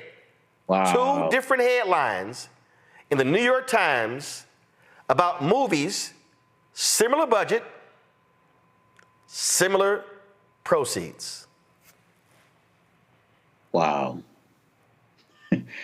Wow. I'm so glad you brought that up. I had no idea. And they're talking about it's a long way off. Like, when do we start forecasting what a movie's going to ultimately make after one weekend or two? Typically, the only time they do that is when a movie tanks and they say, yeah, this movie's not. Normally when a movie tanks, let's say a movie was expected to do 50 million opening weekend, and it does 35. They know what happens in successive weeks. That is, your numbers drop. Now, typically, and again, for folks who, because I go to Box Office Mojo all the time. And so when you look at movies, so like last weekend, they had, you see the perfect example, let me go right here, a Minecraft movie. So a Minecraft movie. So here we go right here. All right, so what you'll see is, when you look at these numbers here, you see the drop off, okay, how a movie performs. So Minecraft, you see when it opened April 11th, you see the numbers, but then you see a drop. So there's a natural tendency, and also look at the theaters. It opened in 4,263 theaters. Then April 20th, it was in 4,032. So typically that movie has been out now for 3 weeks. So you'll see that kind of drop. So you'll see a drop in numbers because it's not the opening weekend. So they measure movies by, do you see a 20% drop, 25% drop, 30% drop? Some movies go from the opening weekend to the second weekend having a 60, 70% drop off. Those things happen. But the reality is, this type of, I would not be shocked if come next Monday, Sinners drop off might be 20%, because it's going to have stronger word of mouth between today and this weekend. Absolutely. I can't wait. I'll probably go see it again during that time. So we'll see how that goes. But this is a fact. What's beautiful about it is that people are showing that we can be out there. We can be original. We don't need to be all up in their spaces. And this is kind of like the reverse effect of what we talked about with Target in the last segment. We can get out there and support those who support us and want to see them do great. And Variety and New York Times and all these other guys out there who are hating, and that guy with the one video, whatever that was on Twitter that you showed, who breaks down the film, they should all be ashamed of themselves. But like you said, Miller said, it doesn't matter. We're going to keep on going with it. Absolutely nonsensical. All right, folks, I appreciate it. Thank you so very much for joining us. Scary ass Julian, Renita, and Omekongo. Thank you so very much. Yeah, Julian, get you people to go to the movies with. All right, folks, that's it for us. There was some stuff we're going to get to. We'll push it to tomorrow. But we spent a little bit longer on some of the subjects, but it's all good. Hey, we want you to support the work that we do. Join our Bring the Funk fan club, of course. And in doing so, you're supporting this show. You're supporting not just this show, but also this network and the other shows that we have on this network. Y'all, what we're doing here, nobody else in Black-owned media is doing. Nobody else in Black-owned media is doing what we are doing. Nobody, okay? And so the work that we do here is critically important to be able to cover the news that matters, speak to the issues that matter, but also cover the stories that other folk are not necessarily talking about. And so your support allows us to be able to do this work. And so when you give via Cash App and our different ways, here's how you do it. So Cash App, use a Stripe QR code. You see it right here. Click the Cash App button to contribute. The QR code is there. You can also, of course, send your check and money order. Make it payable to Roland Martin Unfiltered. Please, guys, kill that music. Make it payable to Roland Martin Unfiltered, okay? P.O. Box 57196, Washington, D.C., 20037-0196. PayPal's R Martin Unfiltered. Venmo's RM Unfiltered. Zelle, Roland@RolandSMartin.com, Roland@RolandMartinUnfiltered.com. Of course, you can also download the Black Star Network app, Apple phone, Android phone, Apple TV, Android TV, Roku, Amazon Fire TV, Xbox One, Samsung Smart TV. Also, be sure to get a copy of my book, White Fear, How the Browning of America is Making White Folks Lose Their Minds. Available bookstores nationwide. Also, don't forget to get our Roland Martin Unfiltered Black Star Network merchandise, our shirts and t-shirts and mugs and wall art, all that good stuff. If y'all have placed some orders and you have not gotten it, send us an email. Just go to RolandSMartin.com, click contact, send us that email, and then we will follow up with the folks. I know they've had some issues with one of their warehouses, but we'll try to help you make that happen. And so go to RolandMartin.creator-spring.com. And of course, the QR code is there as well. Don't forget, download the app Fanbase. We want to get 1 million followers there. And also, if you want to invest, go to startengine.com /fanbase, startengine.com /fanbase. And so a lot going on, a lot that's happening, folks. And so we appreciate all of your support for the show. Thank you so very much. And before I go, let me shout out. Today's my 24th wedding anniversary, so shouting out Jackie Hood. This was in Jamaica, of course, walking along the beach. I know I'm always in my video cameras, so shout out to her on our anniversary. And all of my Texas A&M folks, there's Aggie Mustard. We remember Aggies who have passed away in the previous year, so condolences to all of those families as well, including my Pi Omicron frat brother, Brian Edwards, who passed away a couple of weeks ago. Folks, that's it. I'll see you guys tomorrow right here. Oh, yeah, last night, what's that beep I just heard? There's a computer issue. Okay, I just heard it again. We were trying to figure out the problem earlier. All right, y'all, last night my Rockets lost game 1 to Golden State. It's all right, though. We're going to handle business in game 2. And so, yeah, I came fully representing. Matter of fact, let me just show y'all. Anthony, go to the other camera. See, some of y'all Henry, who work on the show, y'all, he ain't got no basketball team, so he don't understand about how do you rep your team because he ain't got one. So, you know, I had to go ahead and sit here and rep, of course, with the pants here. You know, we got the Rockets over here, then I got the socks as well. You see the Rockets logo, so this is how we represent. So Steph went crazy last night. Jalen Green, you ain't show up, bro. You got to show up game 2. So, M.A., you're going to handle the business, and hopefully Reed Shepherd can get some time hitting some three-pointers. And so, H-Town, down 1 game, but game 2 is in Houston. So, let's handle our business against the Warriors, all right? I'm going to see y'all tomorrow. Holla! Black Star Network is here. Oh, no punch! I'm real revolutionary right now. Thank you for being the voice of Black America. All the momentum we have now, we have to keep this going. The video looks phenomenal. See, there's a difference between Black Star Network and black-owned media and something like CNN. You can't be black-owned media and be scared. It's time to be smart. Bring your eyeballs home. You dig?